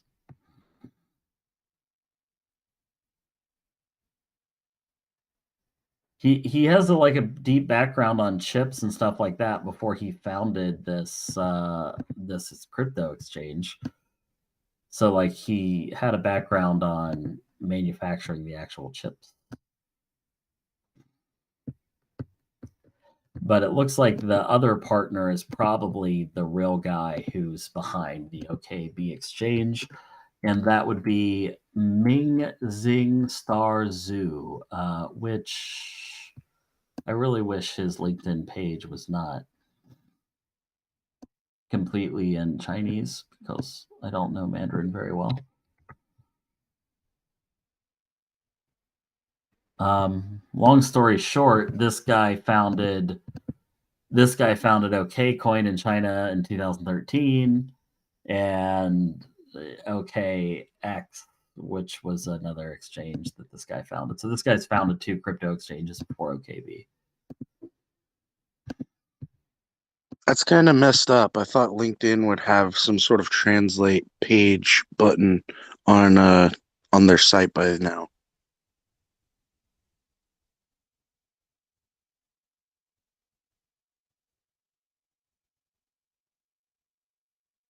The problem is just like the other exchanges, they've got an earn thing where you're earning an interest rate on your crypto, and that's always very dicey. Man, if there was a way to short this, actually, I probably can short it on Gate.io in Minecraft because it's not legal for individual American citizens to enter into futures contracts on crypto. But yeah, probably in Minecraft.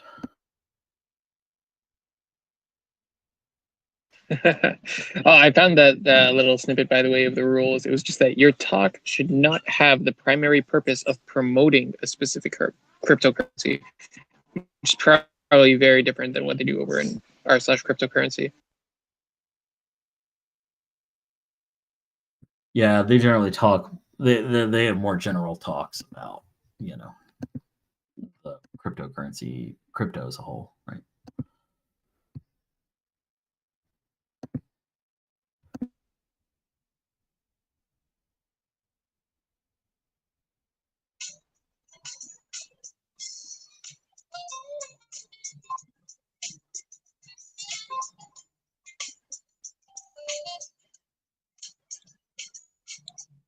Somebody got waiting music. Well, what are you waiting for? Hardy's not here to do it, so I figured I'd throw on some music during our moments of reflection after our discussions. I was going to wind it down because I think we've talked a lot about the markets and we had a great discussion today. Now we sort of digressed into crypto, so I was going to kill it. If that's all right with Is crypto the hallmark of when a talk is over? Yeah, probably. You guys don't want to go 8 hours again like yesterday? Wait a minute. I like the smooth sounds of Kenny G. Let's at least stick around for another minute or two. No, I'm just kidding. If you want to kill it, go ahead. It's all good. Not Kenny. I will be It's, ready. It's Dave Cause. Opinion, I'm going to be Oh, you betrayer. Kill the chat. Kill the chat. He didn't play Kenny G. Kill the chat. Hey, real quick, I got on good authority that Maple Bear Inc., DBA, Instacart is going public in 2023 as soon as the market kind of evens out. Ooh, very good news for all my friends who work there and have seen the value of their equity just die.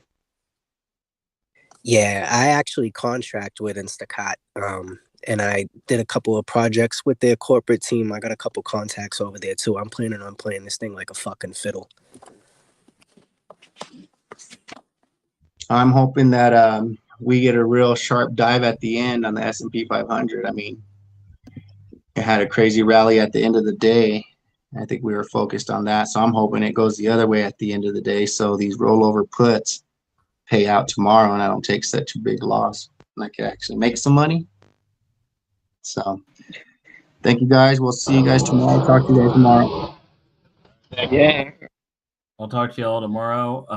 Opinion, I'm going to hit you up on Discord if that's all right for a quick chat. Yeah, absolutely. And for everyone else who's still listening, thanks for sticking around with us for 3 hours. And if you want to get more involved in these talks, shoot me a message and get excited because things are going to start accelerating for these talks in a big way. So looking forward to being able to share more with you. And I'm going to end it before any of you guys can ask questions because I'm being very vague. Bye.